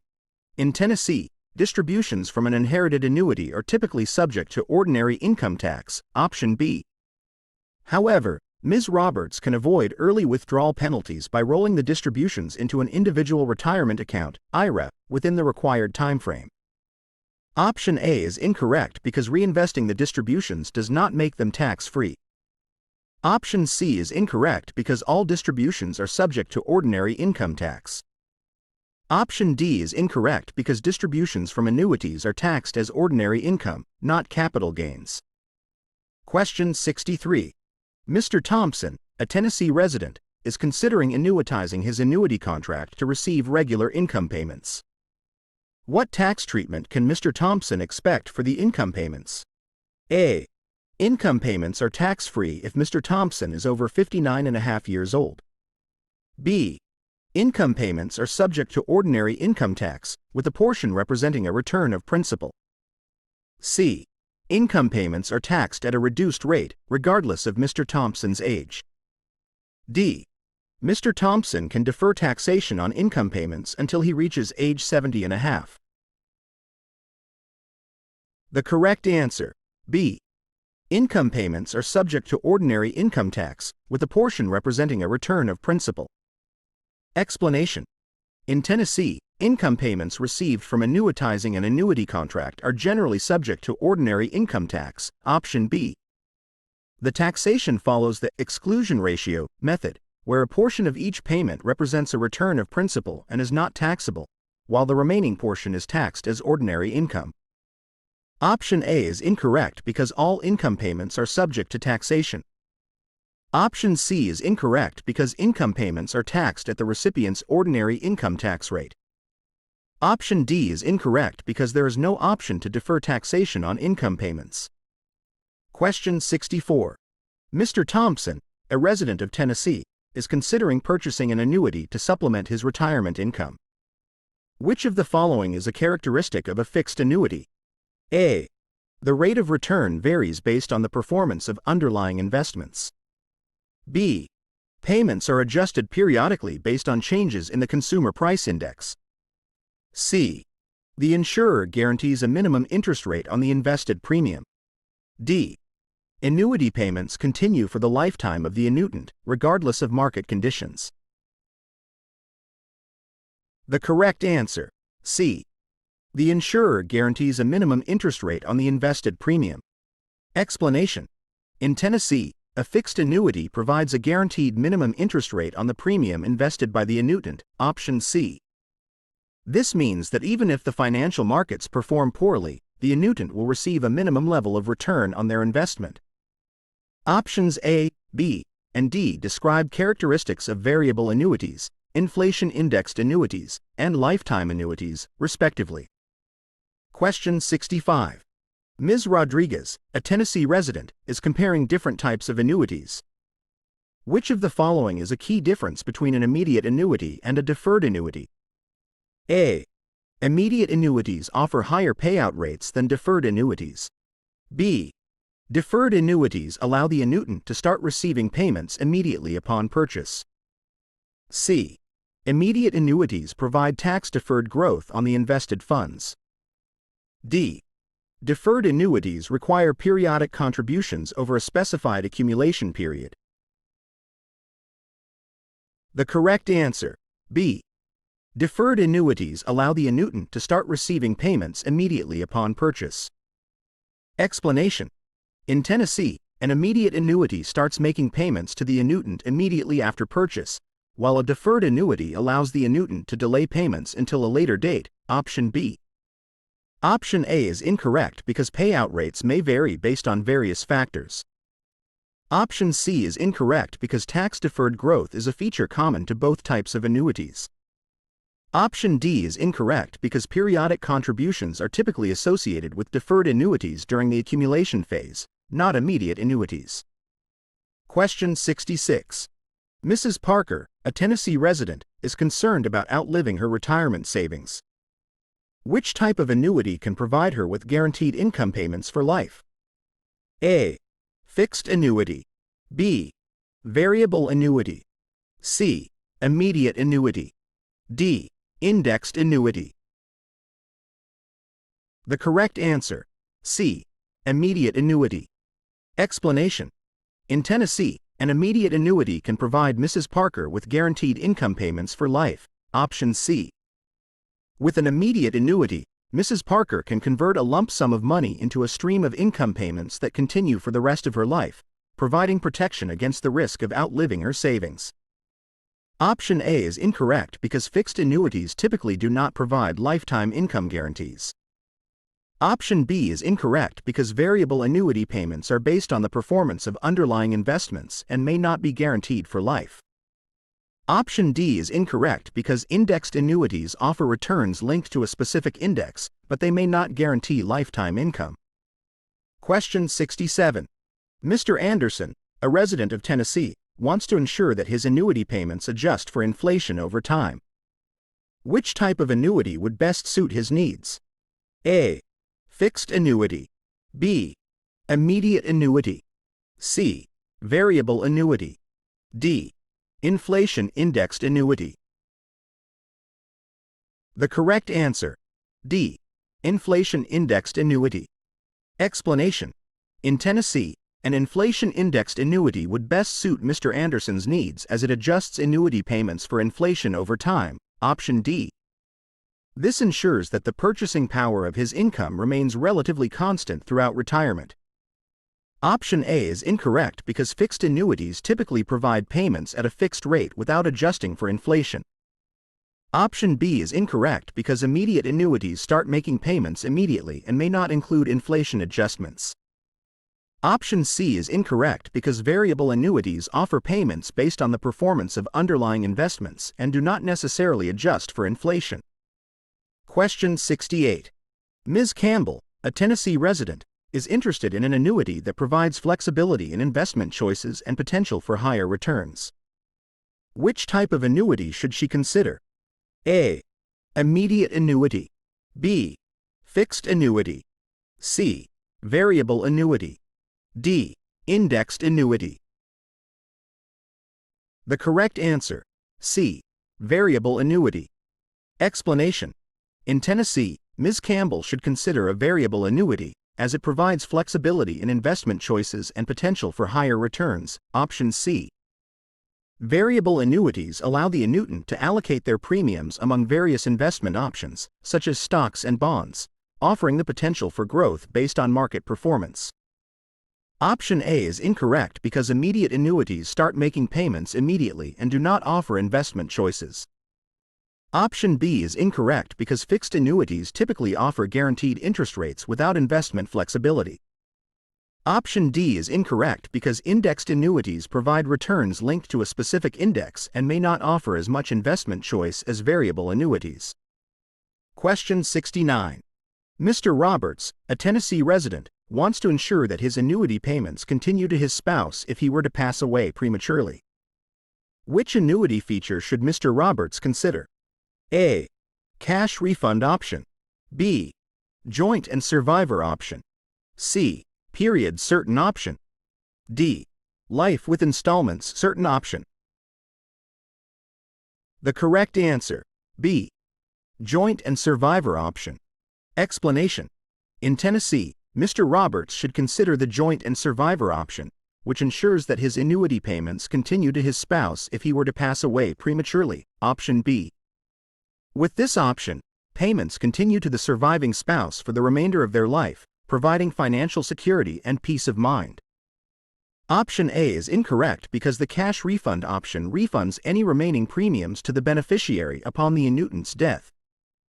Option C is incorrect because the period certain option guarantees payments for a specific period but does not necessarily continue payments to a surviving spouse.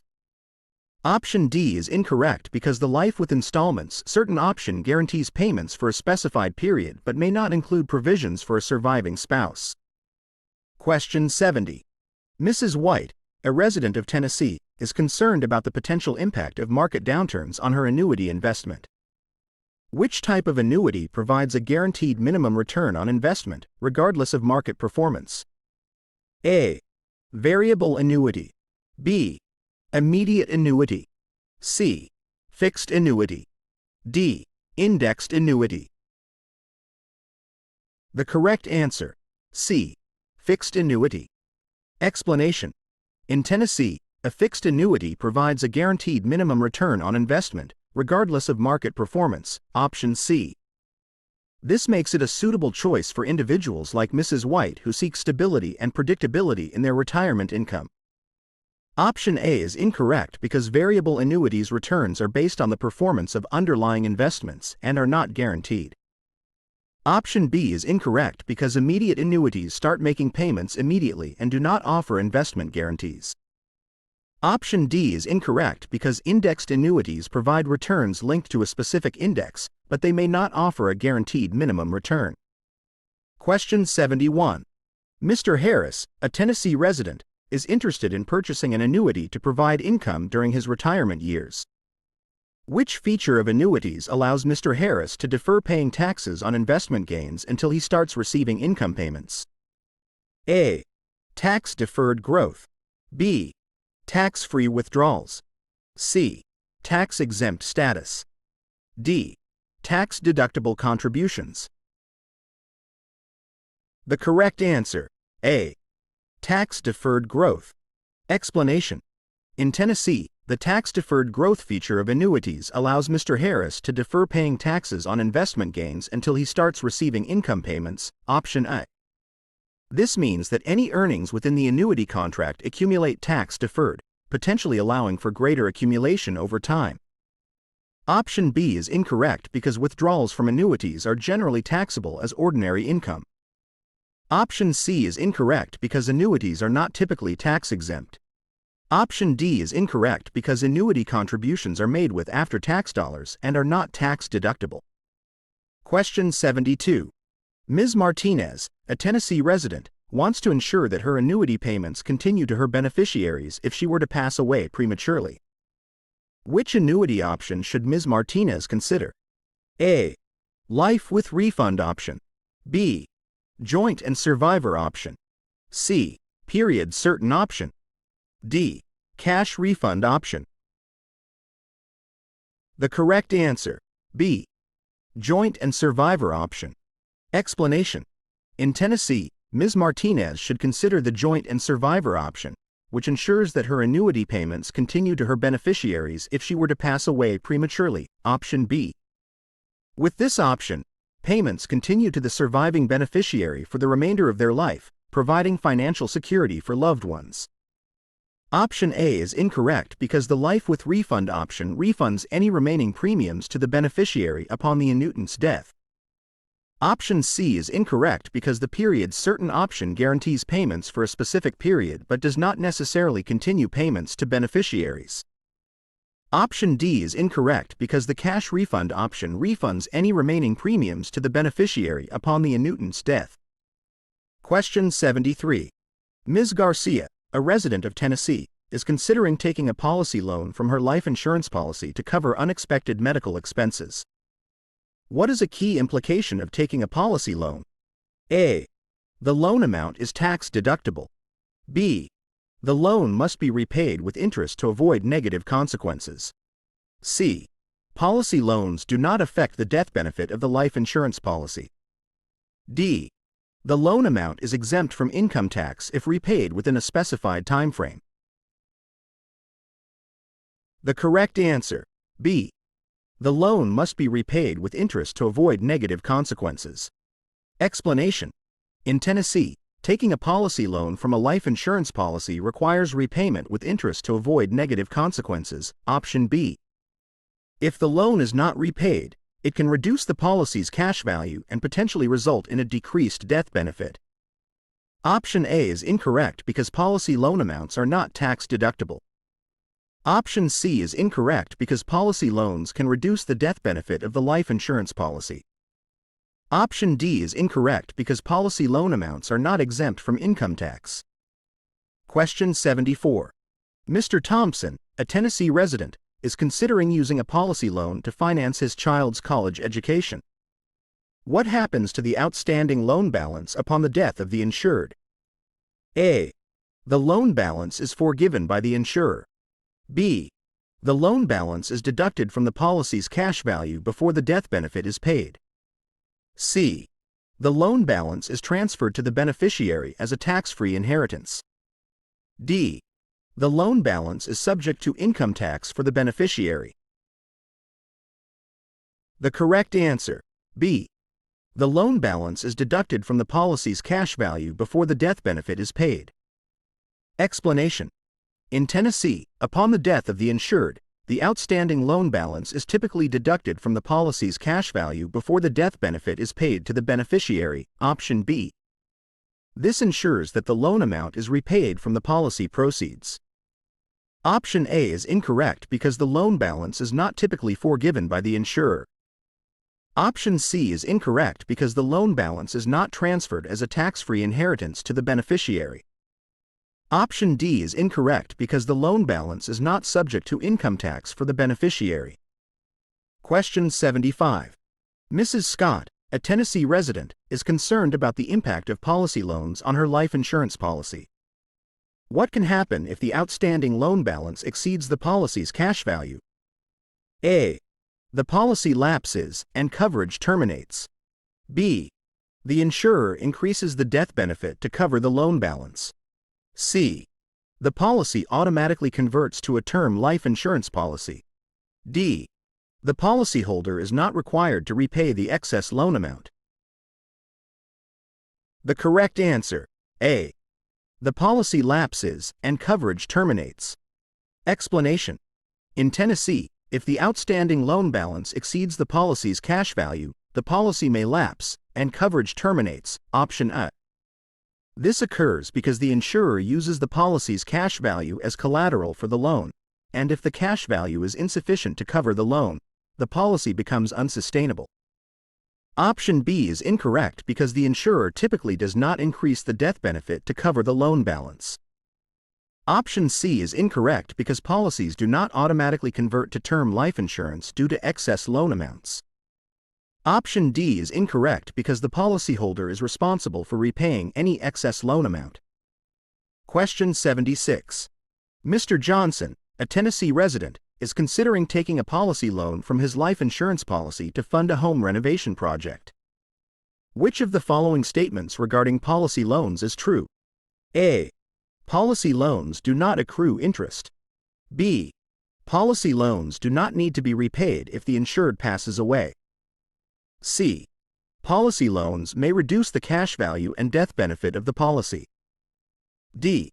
Policy loans are treated as taxable income to the policyholder. The correct answer, C. Policy loans may reduce the cash value and death benefit of the policy. Explanation. In Tennessee, policy loans may reduce the cash value and death benefit of the policy, option C.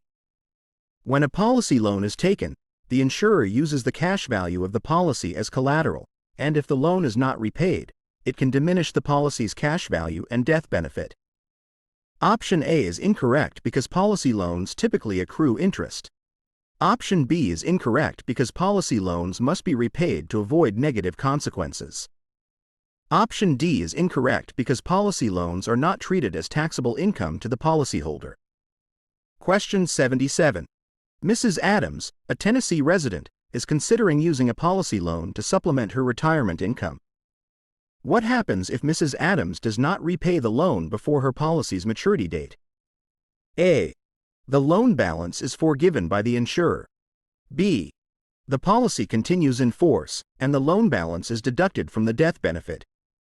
C. The policy lapses, and Mrs. Adams loses coverage.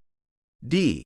The loan balance is transferred to the beneficiary as a tax-free inheritance. The correct answer, B. The policy continues in force, and the loan balance is deducted from the death benefit. Explanation. In Tennessee, if Mrs. Adams does not repay the loan before her policy's maturity date, the policy continues in force, and the loan balance is deducted from the death benefit upon her death, option B. The outstanding loan amount is typically subtracted from the policy's proceeds before the death benefit is paid to the beneficiary. Option A is incorrect because the loan balance is not typically forgiven by the insurer. Option C is incorrect because the policy does not lapse solely due to an unpaid loan at maturity. Option D is incorrect because the loan balance is not transferred as a tax-free inheritance to the beneficiary. Question 78. Mr. Brown, a Tennessee resident, has a whole life insurance policy with a substantial cash value. He decides to take a policy loan to finance his child's college education. How does taking a policy loan affect the cash value of Mr. Brown's policy? A. The cash value increases due to the loan amount. B. The cash value remains unchanged. C. The cash value decreases by the amount of the loan plus any interest accrued. D. The cash value becomes tax deductible. The correct answer, C. The cash value decreases by the amount of the loan plus any interest accrued. Explanation. In Tennessee, taking a policy loan decreases the cash value of the policy by the amount of the loan plus any interest accrued, option C. The loan amount is subtracted from the cash value, reducing the amount available for investment growth and potential dividends. Option A is incorrect because taking a loan reduces the cash value. Option B is incorrect because the cash value decreases with a policy loan. Option D is incorrect because the cash value is not tax deductible. Question 79. Ms. Jackson, a Tennessee resident, is considering taking a policy loan from her universal life insurance policy to cover emergency medical expenses. What advantage does a policy loan offer compared to traditional bank loans? A. Lower interest rates. B. No repayment required. C. No impact on the policy's cash value or death benefit. D. Simplified application process. The correct answer, C. No impact on the policy's cash value or death benefit. Explanation. In Tennessee, a key advantage of policy loans is that they typically have no impact on the policy's cash value or death benefit, option C. Policy loans use the policy's cash value as collateral, allowing policyholders to access funds without affecting the underlying insurance coverage. Option A is incorrect because policy loan interest rates are usually competitive but not necessarily lower than traditional bank loans. Option B is incorrect because policy loans must be repaid to avoid negative consequences. Option D is incorrect because the application process for policy loans still involves paperwork and approval from the insurer. Question 80. Mr. Martinez, a Tennessee resident, is concerned about the tax implications of taking a policy loan. How are policy loans treated for tax purposes? A. Policy loans are tax deductible. B. Policy loans are taxable income to the policyholder. C. Policy loans are exempt from income tax. D. Policy loans are subject to income tax if not repaid within a certain time frame. The correct answer, C. Policy loans are exempt from income tax. Explanation. In Tennessee, policy loans are typically exempt from income tax, option C. Policy loans are not considered taxable income to the policyholder since they are borrowed against the cash value of the policy, not earned income. Option A is incorrect because policy loans are not tax deductible. Option B is incorrect because policy loans are not treated as taxable income. Option D is incorrect because policy loans are generally not subject to income tax, regardless of repayment timeframe. Question 81. Mrs. Nguyen, a Tennessee resident, is considering taking a policy loan to fund her business expansion. What happens if Mrs. Nguyen does not repay the loan before her policy's maturity date? A. The loan balance is forgiven by the insurer. B. The policy lapses and Mrs. Nguyen loses coverage. C. The loan balance is deducted from the death benefit. D. The loan balance is transferred to the beneficiary as a tax-free inheritance. The correct answer, C. The loan balance is deducted from the death benefit. Explanation. In Tennessee, if Mrs. Nguyen does not repay the loan before her policy's maturity date, the loan balance is typically deducted from the death benefit, option C. The outstanding loan amount is subtracted from the policy's proceeds before the death benefit is paid to the beneficiary. Option A is incorrect because the loan balance is not typically forgiven by the insurer. Option B is incorrect because the policy does not automatically lapse solely due to an unpaid loan at maturity. Option D is incorrect because the loan balance is not transferred as a tax-free inheritance to the beneficiary. Question 82. Mr. Anderson, a resident of Tennessee, is considering purchasing a permanent life insurance policy. What is a primary feature of cash value accumulation in permanent life insurance policies? A. Cash value accumulation is guaranteed to exceed the policy's death benefit. B. Cash value accumulation is subject to market fluctuations and investment risks. C. Cash value accumulation is not available until the policy reaches maturity. D. Cash value accumulation is tax deductible for the policyholder. The correct answer, B. Cash value accumulation is subject to market fluctuations and investment risks. Explanation. In Tennessee, cash value accumulation in permanent life insurance policies is subject to market fluctuations and investment risks. Option B. The cash value grows over time based on premiums paid and any credited interest or investment returns, but it is not guaranteed and may vary based on the performance of underlying investments. Option A is incorrect because cash value accumulation is not guaranteed to exceed the death benefit. Option C is incorrect because cash value accumulation typically begins shortly after policy inception, although it may take time to grow substantially. Option D is incorrect because cash value accumulation is not tax deductible for the policyholder. Question 83. Ms. Carter is comparing different permanent life insurance policies available in Tennessee. Which factor directly influences the rate of cash value accumulation in these policies? A. The policy's premium payment frequency. B. The policyholder's age and health at the time of policy purchase. C. The insurer's investment strategy and portfolio performance. D. The policy's death benefit amount. The correct answer, C. The insurer's investment strategy and portfolio performance. Explanation. In Tennessee, the rate of cash value accumulation in permanent life insurance policies is directly influenced by the insurer's investment strategy and portfolio performance. Option C. Insurers invest a portion of policy premiums to generate returns, which contribute to cash value growth. Option A is incorrect because premium payment frequency affects the timing of cash value accumulation but not the rate. Option B is incorrect because while the policyholder's age and health may impact premiums and eligibility, they do not directly determine cash value accumulation rates. Option D is incorrect because the death benefit amount is independent of cash value accumulation. Question 84.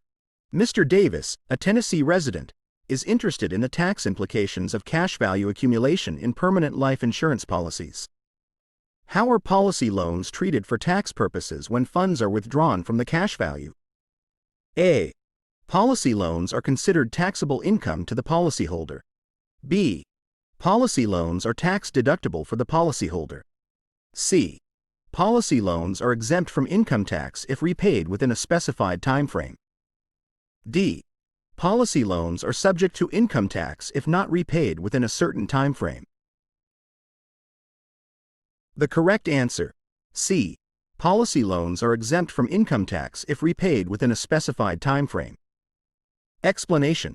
In Tennessee, policy loans from the cash value of permanent life insurance policies are generally exempt from income tax if repaid within a specified time frame. Option C.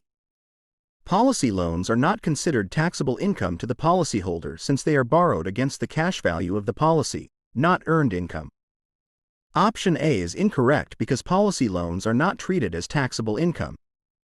Option B is incorrect because policy loans are not tax deductible.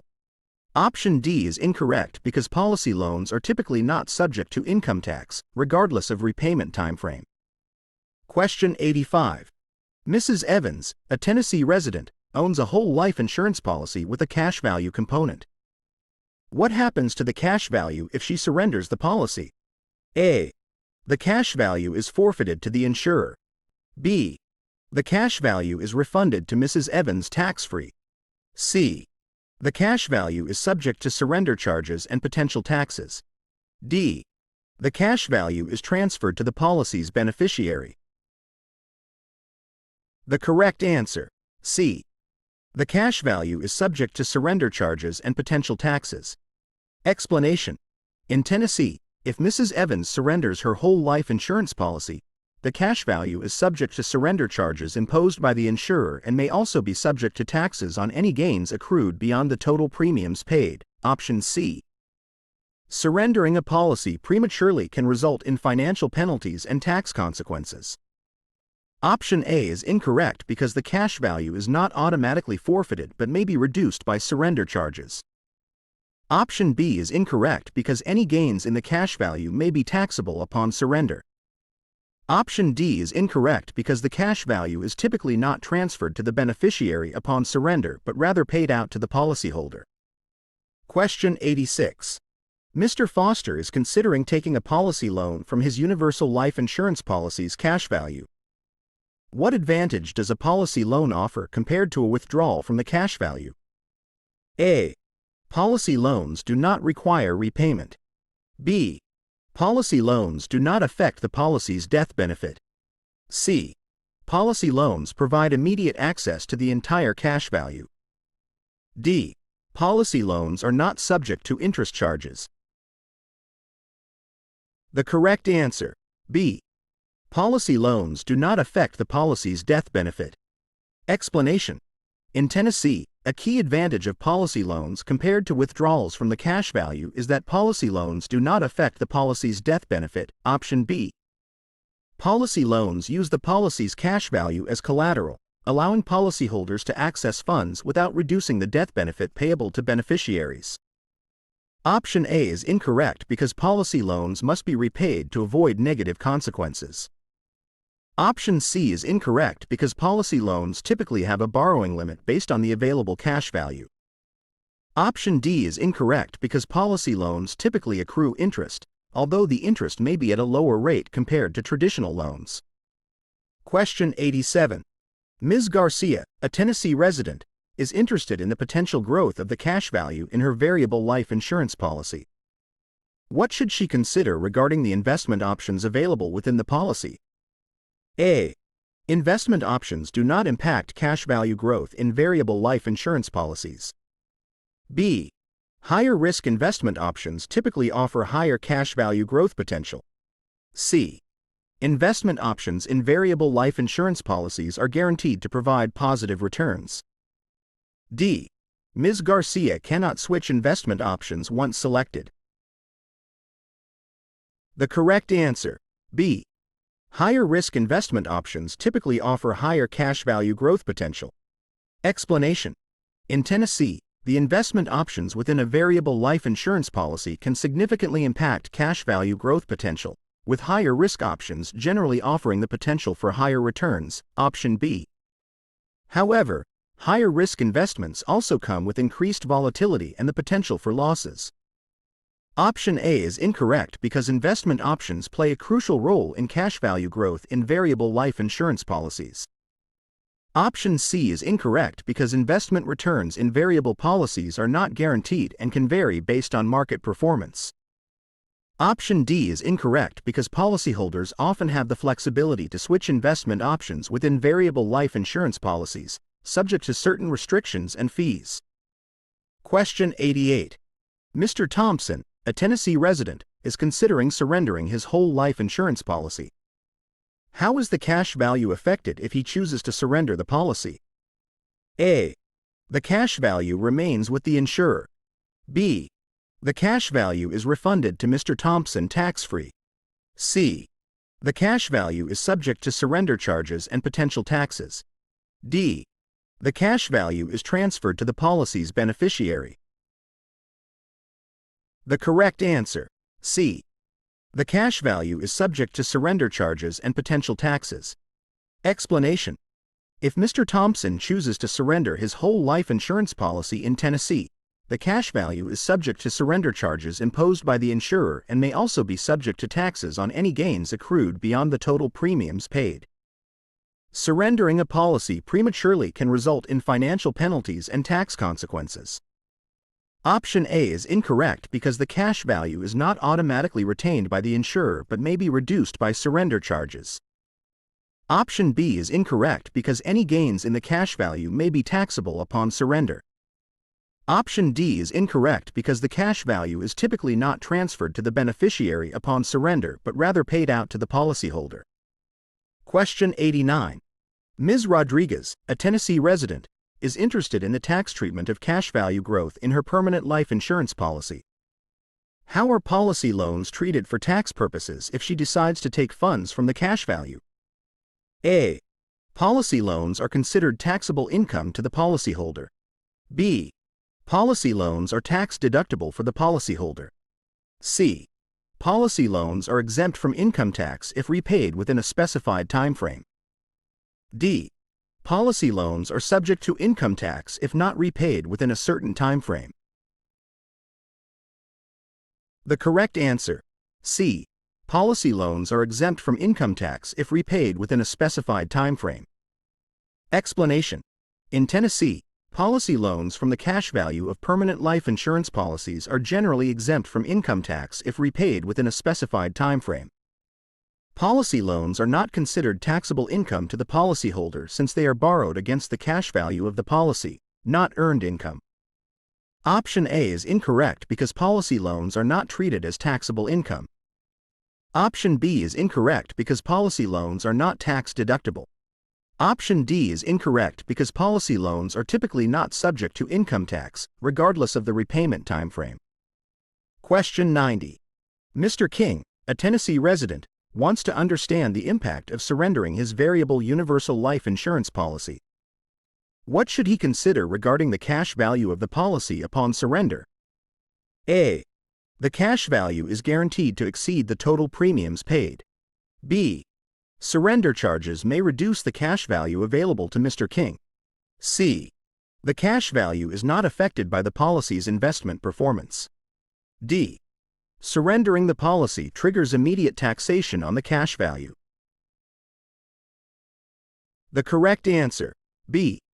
Surrender charges may reduce the cash value available to Mr. King. Explanation. When surrendering a variable universal life insurance policy in Tennessee, Mr. King should consider that surrender charges imposed by the insurer may reduce the cash value available to him.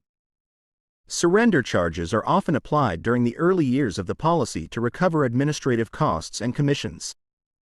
Option A is incorrect because the cash value may not necessarily exceed the total premiums paid, especially in the early years of the policy. Option C is incorrect because the cash value is directly impacted by the policy's investment performance in variable policies. Option D is incorrect because surrendering the policy does not necessarily trigger immediate taxation on the cash value, though gains may be subject to taxes if they exceed the total premiums paid. Question 91. What role does underwriting play in determining policy premiums and coverage for life and health insurance in Tennessee? A. Underwriting ensures that all applicants receive the same premiums and coverage. B. Underwriting evaluates the financial stability of the insurance company. C. Underwriting assesses the risks associated with insuring an individual. D. Underwriting determines the commission rates for insurance agents. The correct answer, C. Underwriting assesses the risks associated with insuring an individual. Explanation. In Tennessee, underwriting plays a crucial role in assessing the risks associated with insuring an individual. Underwriters evaluate various factors such as the applicant's age, health history, occupation, and lifestyle to determine the appropriate premiums and coverage levels. This process helps insurance companies maintain a balanced risk pool and ensures that policy premiums accurately reflect the level of risk posed by the insured individual. Option A is incorrect because underwriting leads to personalized premiums and coverage based on individual risk factors, rather than a one-size-fits-all approach. Option B is incorrect because while underwriting considers the insurer's financial stability, its primary focus is on assessing the risk profile of applicants. Option D is incorrect because underwriting does not directly determine commission rates for insurance agents. Question 92. Mrs. Smith is applying for a life insurance policy in Tennessee. During the underwriting process, what factors are typically considered to assess her insurability? A. The applicant's gender and marital status. B. The applicant's occupation and level of education. C. The applicant's medical history and current health status. D. The applicant's credit score and financial assets. The correct answer, C. The applicant's medical history and current health status. Explanation. In Tennessee, When assessing an individual's insurability for a life insurance policy, underwriters typically consider factors such as the applicant's medical history, current health status, lifestyle habits, e.g., smoking, and any pre-existing conditions. This information helps underwriters determine the level of risk associated with insuring the applicant and influences the premiums and coverage offered. Option A is incorrect because factors like gender and marital status are not typically used to assess insurability. Option B is incorrect because while occupation and education level may be considered, they are not primary factors in assessing health risk. Option D is incorrect because credit score and financial assets are not directly related to health risk and insurability. Question 93. Mr. Davis is a Tennessee resident applying for health insurance coverage. What role does underwriting play in determining his health insurance premiums? A. Underwriting sets fixed premiums for all policyholders regardless of risk factors. B. Underwriting ensures that individuals with pre-existing conditions receive lower premiums. C. Underwriting evaluates Mr. Davis's medical history and lifestyle habits. D. Underwriting determines the availability of coverage options but not premiums. The correct answer: C. Underwriting evaluates Mr. Davis's medical history and lifestyle habits. Explanation: in Tennessee, underwriting for health insurance assesses factors such as Mr. Davis's medical history, current health status, and lifestyle habits, e.g., smoking, exercise, to determine his risk profile and the appropriate premiums for coverage. Individuals with higher risk factors may be charged higher premiums or may face limitations on coverage. Underwriting helps insurance companies maintain a balanced risk pool and ensure that premiums accurately reflect the level of risk posed by insured individuals. Option A is incorrect because premiums are typically based on individual risk factors rather than being fixed for all policyholders. Option B is incorrect because individuals with pre-existing conditions may face higher premiums due to their increased health risks. Option D is incorrect because underwriting influences both coverage options and premiums for health insurance policies. Question 94. Ms. Anderson is applying for a life insurance policy in Tennessee. What is the primary purpose of underwriting in the context of life insurance? A. To determine the commission rates for insurance agents. B. To ensure that all applicants receive the same coverage amounts. C. To assess the risks associated with insuring an individual. D. To establish the marketing strategies for insurance products. The correct answer: C. To assess the risks associated with insuring an individual. Explanation: in Tennessee, underwriting for life insurance primarily involves assessing the risks associated with insuring an individual based on factors such as their age, health, occupation, and lifestyle. This process helps insurance companies determine appropriate premiums and coverage amounts tailored to the individual's risk profile. Option A is incorrect because underwriting does not determine commission rates for insurance agents. Option B is incorrect because coverage amounts are typically personalized based on individual risk assessments. Option D is incorrect because underwriting focuses on risk assessment rather than marketing strategies. Question 95. Mr. Roberts, a Tennessee resident, is considering purchasing a health insurance policy. How does underwriting influence his coverage options? A. Underwriting determines the availability of coverage options but not premiums. B. Underwriting ensures that all policyholders receive the same coverage options. C. Underwriting assesses Mr. Roberts's financial assets and credit score. D. Underwriting evaluates Mr. Roberts's health history and lifestyle habits. The correct answer: D. Underwriting evaluates Mr. Roberts's health history and lifestyle habits. Explanation: in Tennessee, underwriting for health insurance evaluates factors such as Mr. Roberts's health history, current health status, and lifestyle habits to determine his eligibility for coverage and the specific coverage options available to him. This process helps insurance companies assess the level of risk posed by insured individuals and tailor coverage accordingly. Option A is incorrect because underwriting influences both coverage options and premiums. Option B is incorrect because coverage options may vary based on individual risk factors.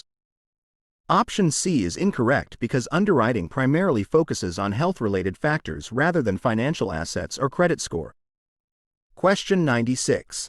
Mrs. Johnson is applying for a life insurance policy in Tennessee. How does underwriting impact the premiums she may be charged? A. Underwriting guarantees fixed premiums for all applicants. B. Underwriting determines premiums based solely on the applicant's age. C. Underwriting evaluates the applicant's risk factors to determine premiums. D. Underwriting offers discounted premiums for applicants with higher incomes. The correct answer, C. Underwriting evaluates the applicant's risk factors to determine premiums. Explanation.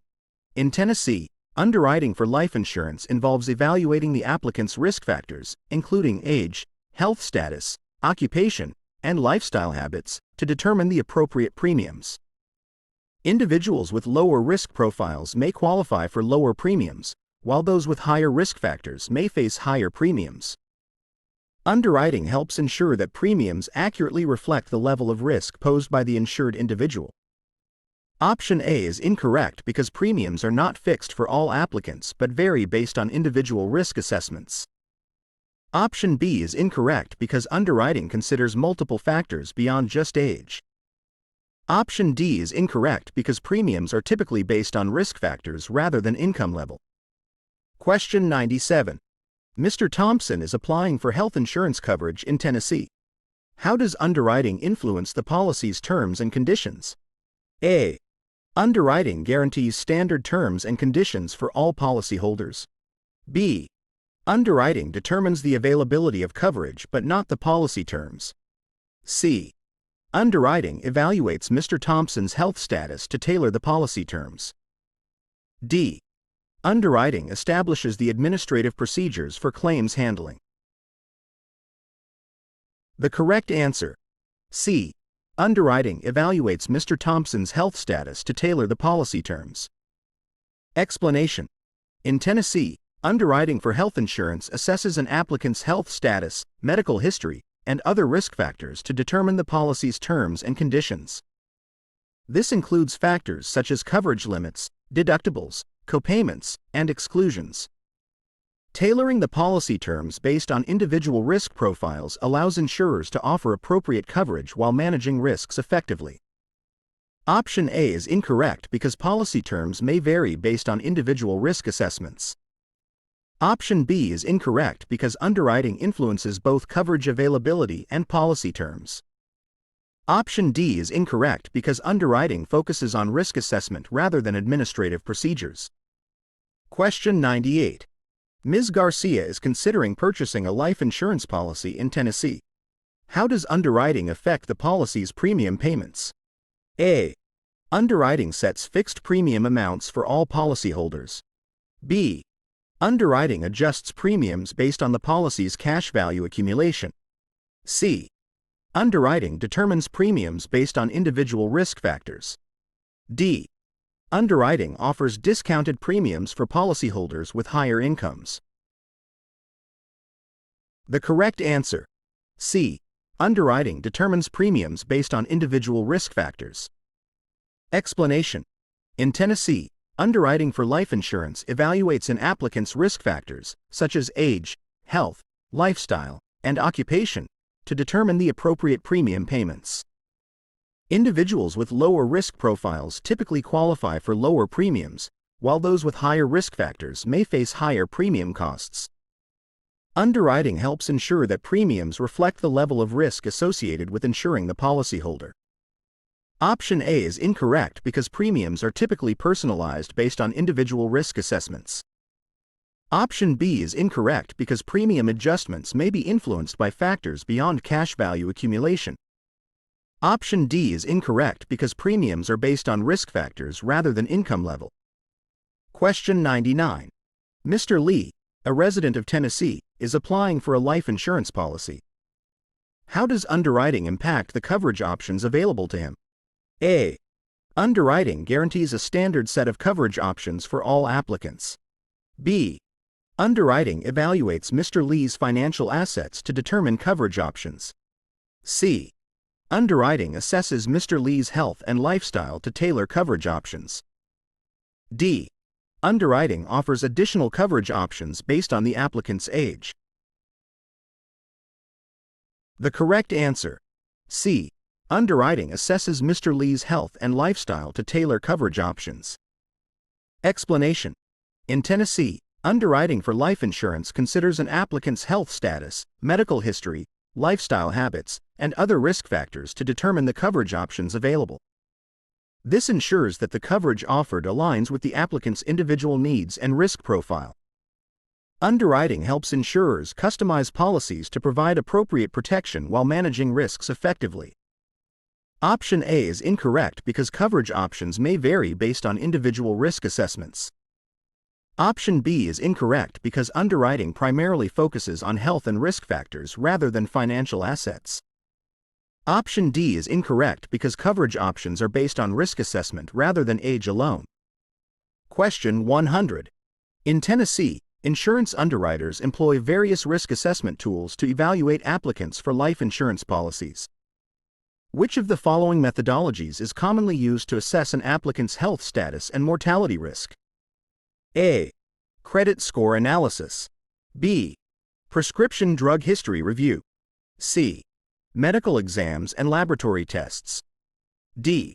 Driving record assessment. The correct answer, C. Medical exams and laboratory tests. Explanation. In Tennessee, insurance underwriters often require applicants to undergo medical exams and laboratory tests to assess their health status and mortality risk accurately. These assessments may include measurements such as blood pressure, cholesterol levels, and other health indicators. Medical underwriting helps insurers determine the appropriate premium rates and coverage levels based on the applicant's health condition. Option A is incorrect because credit score analysis is not directly related to health assessment for life insurance underwriting. Option B is incorrect because prescription drug history review may provide limited insight into an applicant's overall health. Option D is incorrect because driving record assessment is more relevant to auto insurance underwriting. Question 101. Ms. Patel is applying for a health insurance policy in Tennessee. Which of the following risk assessment tools is commonly used by insurers to evaluate an applicant's medical history and health condition? A. Home inspection report. B. Social media activity analysis. C. Medical Information Bureau, MIB, report. D. Employment background check. The correct answer, C. Medical Information Bureau, MIB, report. Explanation. In Tennessee, insurers often refer to the Medical Information Bureau, MIB, report to assess an applicant's medical history and health condition. The MIB database contains medical information reported by member insurance companies, providing valuable insights into an individual's health-related risk factors. Accessing MIB reports helps underwriters make informed decisions regarding coverage and premium rates. Option A is incorrect because a home inspection report is not typically used for health insurance underwriting. Option B is incorrect because social media activity analysis is not a standard practice in health insurance underwriting. Option D is incorrect because employment background checks focus on employment history rather than health assessment. Question 102. Mr. Anderson is applying for life insurance coverage in Tennessee. Which of the following risk assessment tools is commonly used by insurers to evaluate an applicant's financial background and creditworthiness? A. Health risk questionnaire. B. Credit report analysis. C. Driving record review. D. Income verification process. The correct answer, B. Credit report analysis. Explanation. In Tennessee, insurers often analyze an applicant's credit report to assess their financial background and creditworthiness. A credit report provides insights into an individual's financial responsibility and stability, which can be indicative of their ability to pay premiums and maintain coverage. Credit report analysis helps insurers evaluate the risk associated with insuring the applicant and may influence premium rates and coverage decisions. Option A is incorrect because a health risk questionnaire focuses on health-related information rather than financial background. Option C is incorrect because driving record review is not relevant to life insurance underwriting. Option D is incorrect because income verification primarily addresses income stability rather than overall financial background. Question 103. When evaluating an applicant for life insurance in Tennessee, which of the following is a common risk assessment tool used by insurers to gather information about the applicant's medical history and health status? A. Social media profile analysis. B. Credit score monitoring. C. Medical records review. D. Criminal background check. The correct answer, C. Medical records review. Explanation. Insurers in Tennessee commonly review an applicant's medical records to assess their medical history and health status accurately. Medical records provide detailed information about past illnesses, surgeries, medications, and other health-related factors, aiding insurers in evaluating mortality risk and determining appropriate coverage and premium rates. Option A is incorrect because social media profile analysis does not provide relevant medical information required for underwriting life insurance policies. Option B is incorrect because credit score monitoring focuses on financial history rather than medical history. Option D is incorrect because criminal background checks pertain to legal history rather than health assessment. Question 104. In Tennessee, insurance underwriters use various risk assessment tools to evaluate applicants for health insurance coverage. Which of the following tools is specifically designed to identify any discrepancies or inaccuracies in an applicant's reported medical history? A. Prescription drug database check. B. Health risk assessment questionnaire. C. Medical Information Bureau, MIB, report. D. Physician statement verification. The correct answer, D. Physician statement verification. Explanation. In Tennessee, insurers may request a physician statement to verify the accuracy of an applicant's reported medical history. This statement is completed by the applicant's healthcare provider and provides additional details about the individual's health status and medical conditions. Physician statement verification helps insurers identify any discrepancies or inaccuracies in the applicant's medical history, ensuring accurate underwriting decisions and appropriate premium rates. Option A is incorrect because a prescription drug database check primarily focuses on an applicant's medication history rather than overall medical history. Option B is incorrect because a health risk assessment questionnaire is completed by the applicant and does not involve verification by a healthcare provider. Option C is incorrect because the MIB report contains medical information reported by member insurance companies but does not verify the accuracy of an applicant's medical history. Question 105. When assessing an applicant's eligibility for a life insurance policy in Tennessee, insurers may utilize data from the Medical Information Bureau, MIB, report. What type of information does the MIB report typically contain? A. Employment history. B. Criminal record. C. Medical history. D. Financial transactions. The correct answer, C. Medical history. Explanation. The Medical Information Bureau, MIB, report contains medical information reported by member insurance companies, including details about an individual's medical history and any previous insurance applications.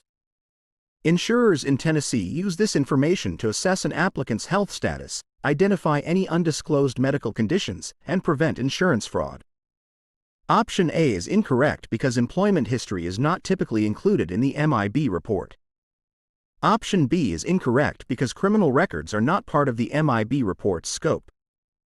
Option D is incorrect because financial transactions are not relevant to the medical information contained in the MIB report. Question 106. In Tennessee, insurance underwriters often assess an applicant's risk profile to determine the appropriate premium rates for health insurance policies. Which of the following factors is typically considered when evaluating an applicant's risk of mortality or morbidity? A. Driving record. B. Blood type. C. Family medical history. D. Social media activity. The correct answer, C. Family medical history. Explanation. When underwriting health insurance policies in Tennessee, insurers commonly consider an applicant's family medical history to assess the risk of developing hereditary conditions or diseases. Family medical history provides valuable insights into potential health risks that may affect the applicant's mortality or morbidity. Option A is incorrect because a driving record is unrelated to health-related risk assessment. Option B is incorrect because blood type is not typically considered a significant factor in health insurance underwriting. Option D is incorrect because social media activity does not provide relevant health information required for underwriting purposes. Question 107. During the underwriting process for life insurance policies in Tennessee, insurers may request an attending physician's statement, APS, to gather additional information about an applicant's medical history. Which of the following scenarios is most likely to prompt the request for an APS? A. The applicant has a high credit score. B. The applicant is a non-smoker. C. The applicant recently underwent major surgery. D. The applicant owns multiple properties. The correct answer, C. The applicant recently underwent major surgery. Explanation. Insurers in Tennessee may request an attending physician's statement, APS, when the applicant has recently undergone major surgery or has a significant medical history that requires further clarification. An APS provides detailed information about the applicant's medical condition, treatment received, and prognosis, helping insurers assess the applicant's insurability accurately. Option A is incorrect because a high credit score is not relevant to the need for an APS. Option B is incorrect because being a non-smoker typically reduces the need for additional medical documentation. Option D is incorrect because property ownership does not typically prompt the request for an APS. Question 108. When evaluating an applicant's risk profile for health insurance coverage in Tennessee, insurers may analyze data from various sources to assess the likelihood of future medical expenses. Which of the following data sources provides information about an applicant's past insurance claims and medical treatments? A. National weather reports. B. Property tax records. C. Claims history database. D. Social media platforms. The correct answer, C. Claims history database. Explanation. Insurers in Tennessee often utilize claims history databases to access information about an applicant's past insurance claims and medical treatments.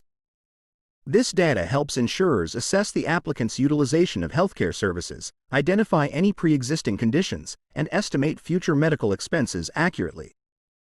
Option A is incorrect because national weather reports are unrelated to health insurance underwriting. Option B is incorrect because property tax records do not contain relevant medical information. Option D is incorrect because social media platforms do not provide reliable health-related data required for underwriting purposes. Question 109. In Tennessee, what is one of the primary purposes of underwriting in the context of life and health insurance policies? A. To determine the color of the policy document. B. To assess the applicant's eligibility and risk level. C. To decide the font style used in the policy. D. To choose the policy number. The correct answer, B. To assess the applicant's eligibility and risk level. Explanation.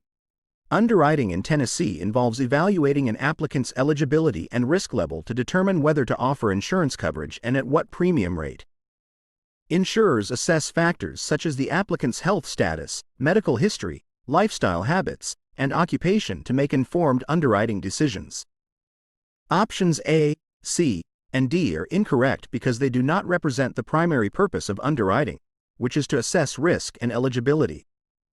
Question 110. During the underwriting process for life and health insurance policies in Tennessee, what is typically evaluated to determine an applicant's insurability? A. The applicant's favorite color. B. The applicant's social media activity. C. The applicant's medical history and current health status. D. The applicant's preferred mode of transportation. The correct answer, C. The applicant's medical history and current health status. Explanation. In Tennessee, insurers evaluate an applicant's medical history and current health status as essential factors in determining insurability. This evaluation helps insurers assess the risk of future claims and the likelihood of the applicant experiencing adverse health events. Options A, B, and D are incorrect because they are not relevant factors in determining insurability. Question 111. In Tennessee, what role does the underwriter play in the policy issuance process for life and health insurance? A. Designing the policy brochure. B. Choosing the policy's expiration date. C. Evaluating the applicant's risk and determining policy terms. D. Deciding the premium payment method. The correct answer: C. Evaluating the applicant's risk and determining policy terms. Explanation: underwriters in Tennessee assess an applicant's risk based on various factors and determine the policy terms, including coverage amount, premium rate, and any applicable exclusions or limitations. Their evaluation ensures that policies are issued with appropriate terms tailored to the applicant's risk profile. Options A, B, and D are incorrect because they do not accurately reflect the underwriter's role in the policy issuance process. Question 112. In Tennessee, what is the primary objective of the underwriting process in life and health insurance? A. To increase administrative costs. B. To provide discounts to preferred applicants. C. To assess and manage risk for the insurer. D. To create complex policy documents. The correct answer: C. To assess and manage risk for the insurer. Explanation: the underwriting process in Tennessee aims to assess and manage risk for the insurer by evaluating factors such as the applicant's health status, medical history, lifestyle, and occupation. This helps insurers determine appropriate premium rates and coverage terms. Options A, B, and D are incorrect because they do not represent the primary objective of underwriting. Question 113. What role does the underwriting department typically play in the insurance company's operations in Tennessee? A. Managing marketing campaigns. B. Handling customer service inquiries. C. Assessing risk and determining policy terms. D. Processing premium payments. The correct answer: C. Assessing risk and determining policy terms.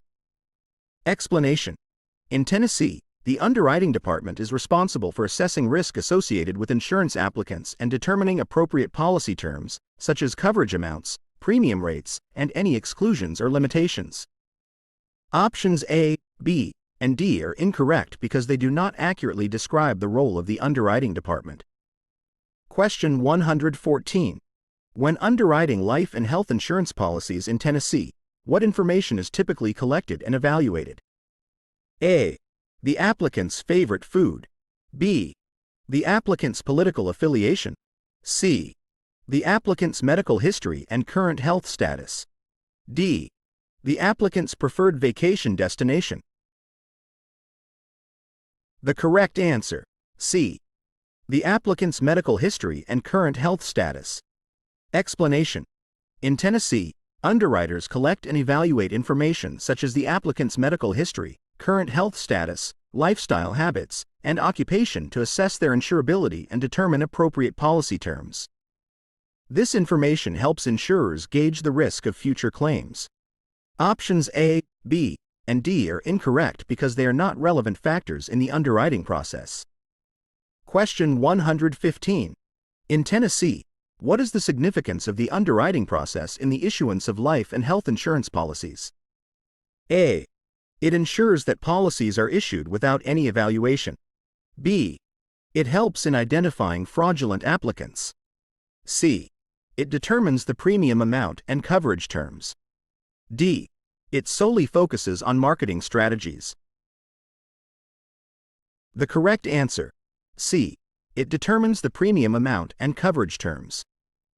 Explanation: in Tennessee, the underwriting process is crucial as it assesses the risk associated with applicants, determines their insurability, and sets appropriate premium amounts and coverage terms based on various factors such as health status, medical history, lifestyle, and occupation. Options A, B, and D are incorrect because they do not accurately depict the significance of the underwriting process. Question 116. Which of the following best describes the role of underwriters in the insurance industry in Tennessee? A. They primarily handle policy claims. B. They focus on sales and marketing activities. C. They evaluate risks associated with applicants. D. They oversee investment portfolios. The correct answer: C. They evaluate risks associated with applicants. Explanation: Underwriters in Tennessee are responsible for evaluating risks associated with insurance applicants, assessing their insurability, and determining appropriate premium rates and coverage terms based on the level of risk.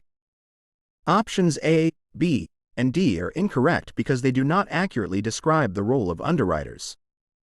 Question 117. What is the primary goal of underwriting life and health insurance policies in Tennessee? A. To deny coverage to most applicants. B. To maximize profits for the insurance company. C. To assess and manage risk effectively. D. To offer discounts to high-risk applicants.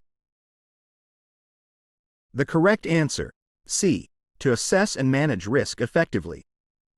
Explanation: The primary goal of underwriting life and health insurance policies in Tennessee is to assess and manage risk effectively by evaluating various factors such as the applicant's health status, medical history, lifestyle, and occupation. This helps insurers set appropriate premium rates and coverage terms while maintaining a balanced risk pool. Options A, B, and D are incorrect because they do not reflect the primary objective of underwriting. Question 118. In Tennessee, what factors do underwriters consider when assessing an applicant's insurability for life and health insurance policies? A. Only the applicant's age. B. Only the applicant's occupation. C. The applicant's health status, medical history, lifestyle, and occupation. D. The applicant's marital status. The correct answer: C. The applicant's health status, medical history, lifestyle, and occupation. Explanation: Underwriters in Tennessee evaluate various factors such as the applicant's health status, medical history, lifestyle, and occupation to assess their insurability accurately. These factors help determine the level of risk associated with the applicant and influence the premium rates and coverage terms offered. Options A, B, and D are incorrect because they do not encompass all the essential factors considered during the underwriting process. Question 119. How does the underwriting process contribute to the fair pricing of life and health insurance policies in Tennessee? A. By setting fixed premium rates for all applicants. B. By offering discounts only to younger applicants. C. By accurately assessing each applicant's risk level. D. By denying coverage to applicants with pre-existing conditions. The correct answer: C. By accurately assessing each applicant's risk level. Explanation: The underwriting process in Tennessee contributes to fair pricing by accurately assessing each applicant's risk level based on factors such as health status, medical history, lifestyle, and occupation.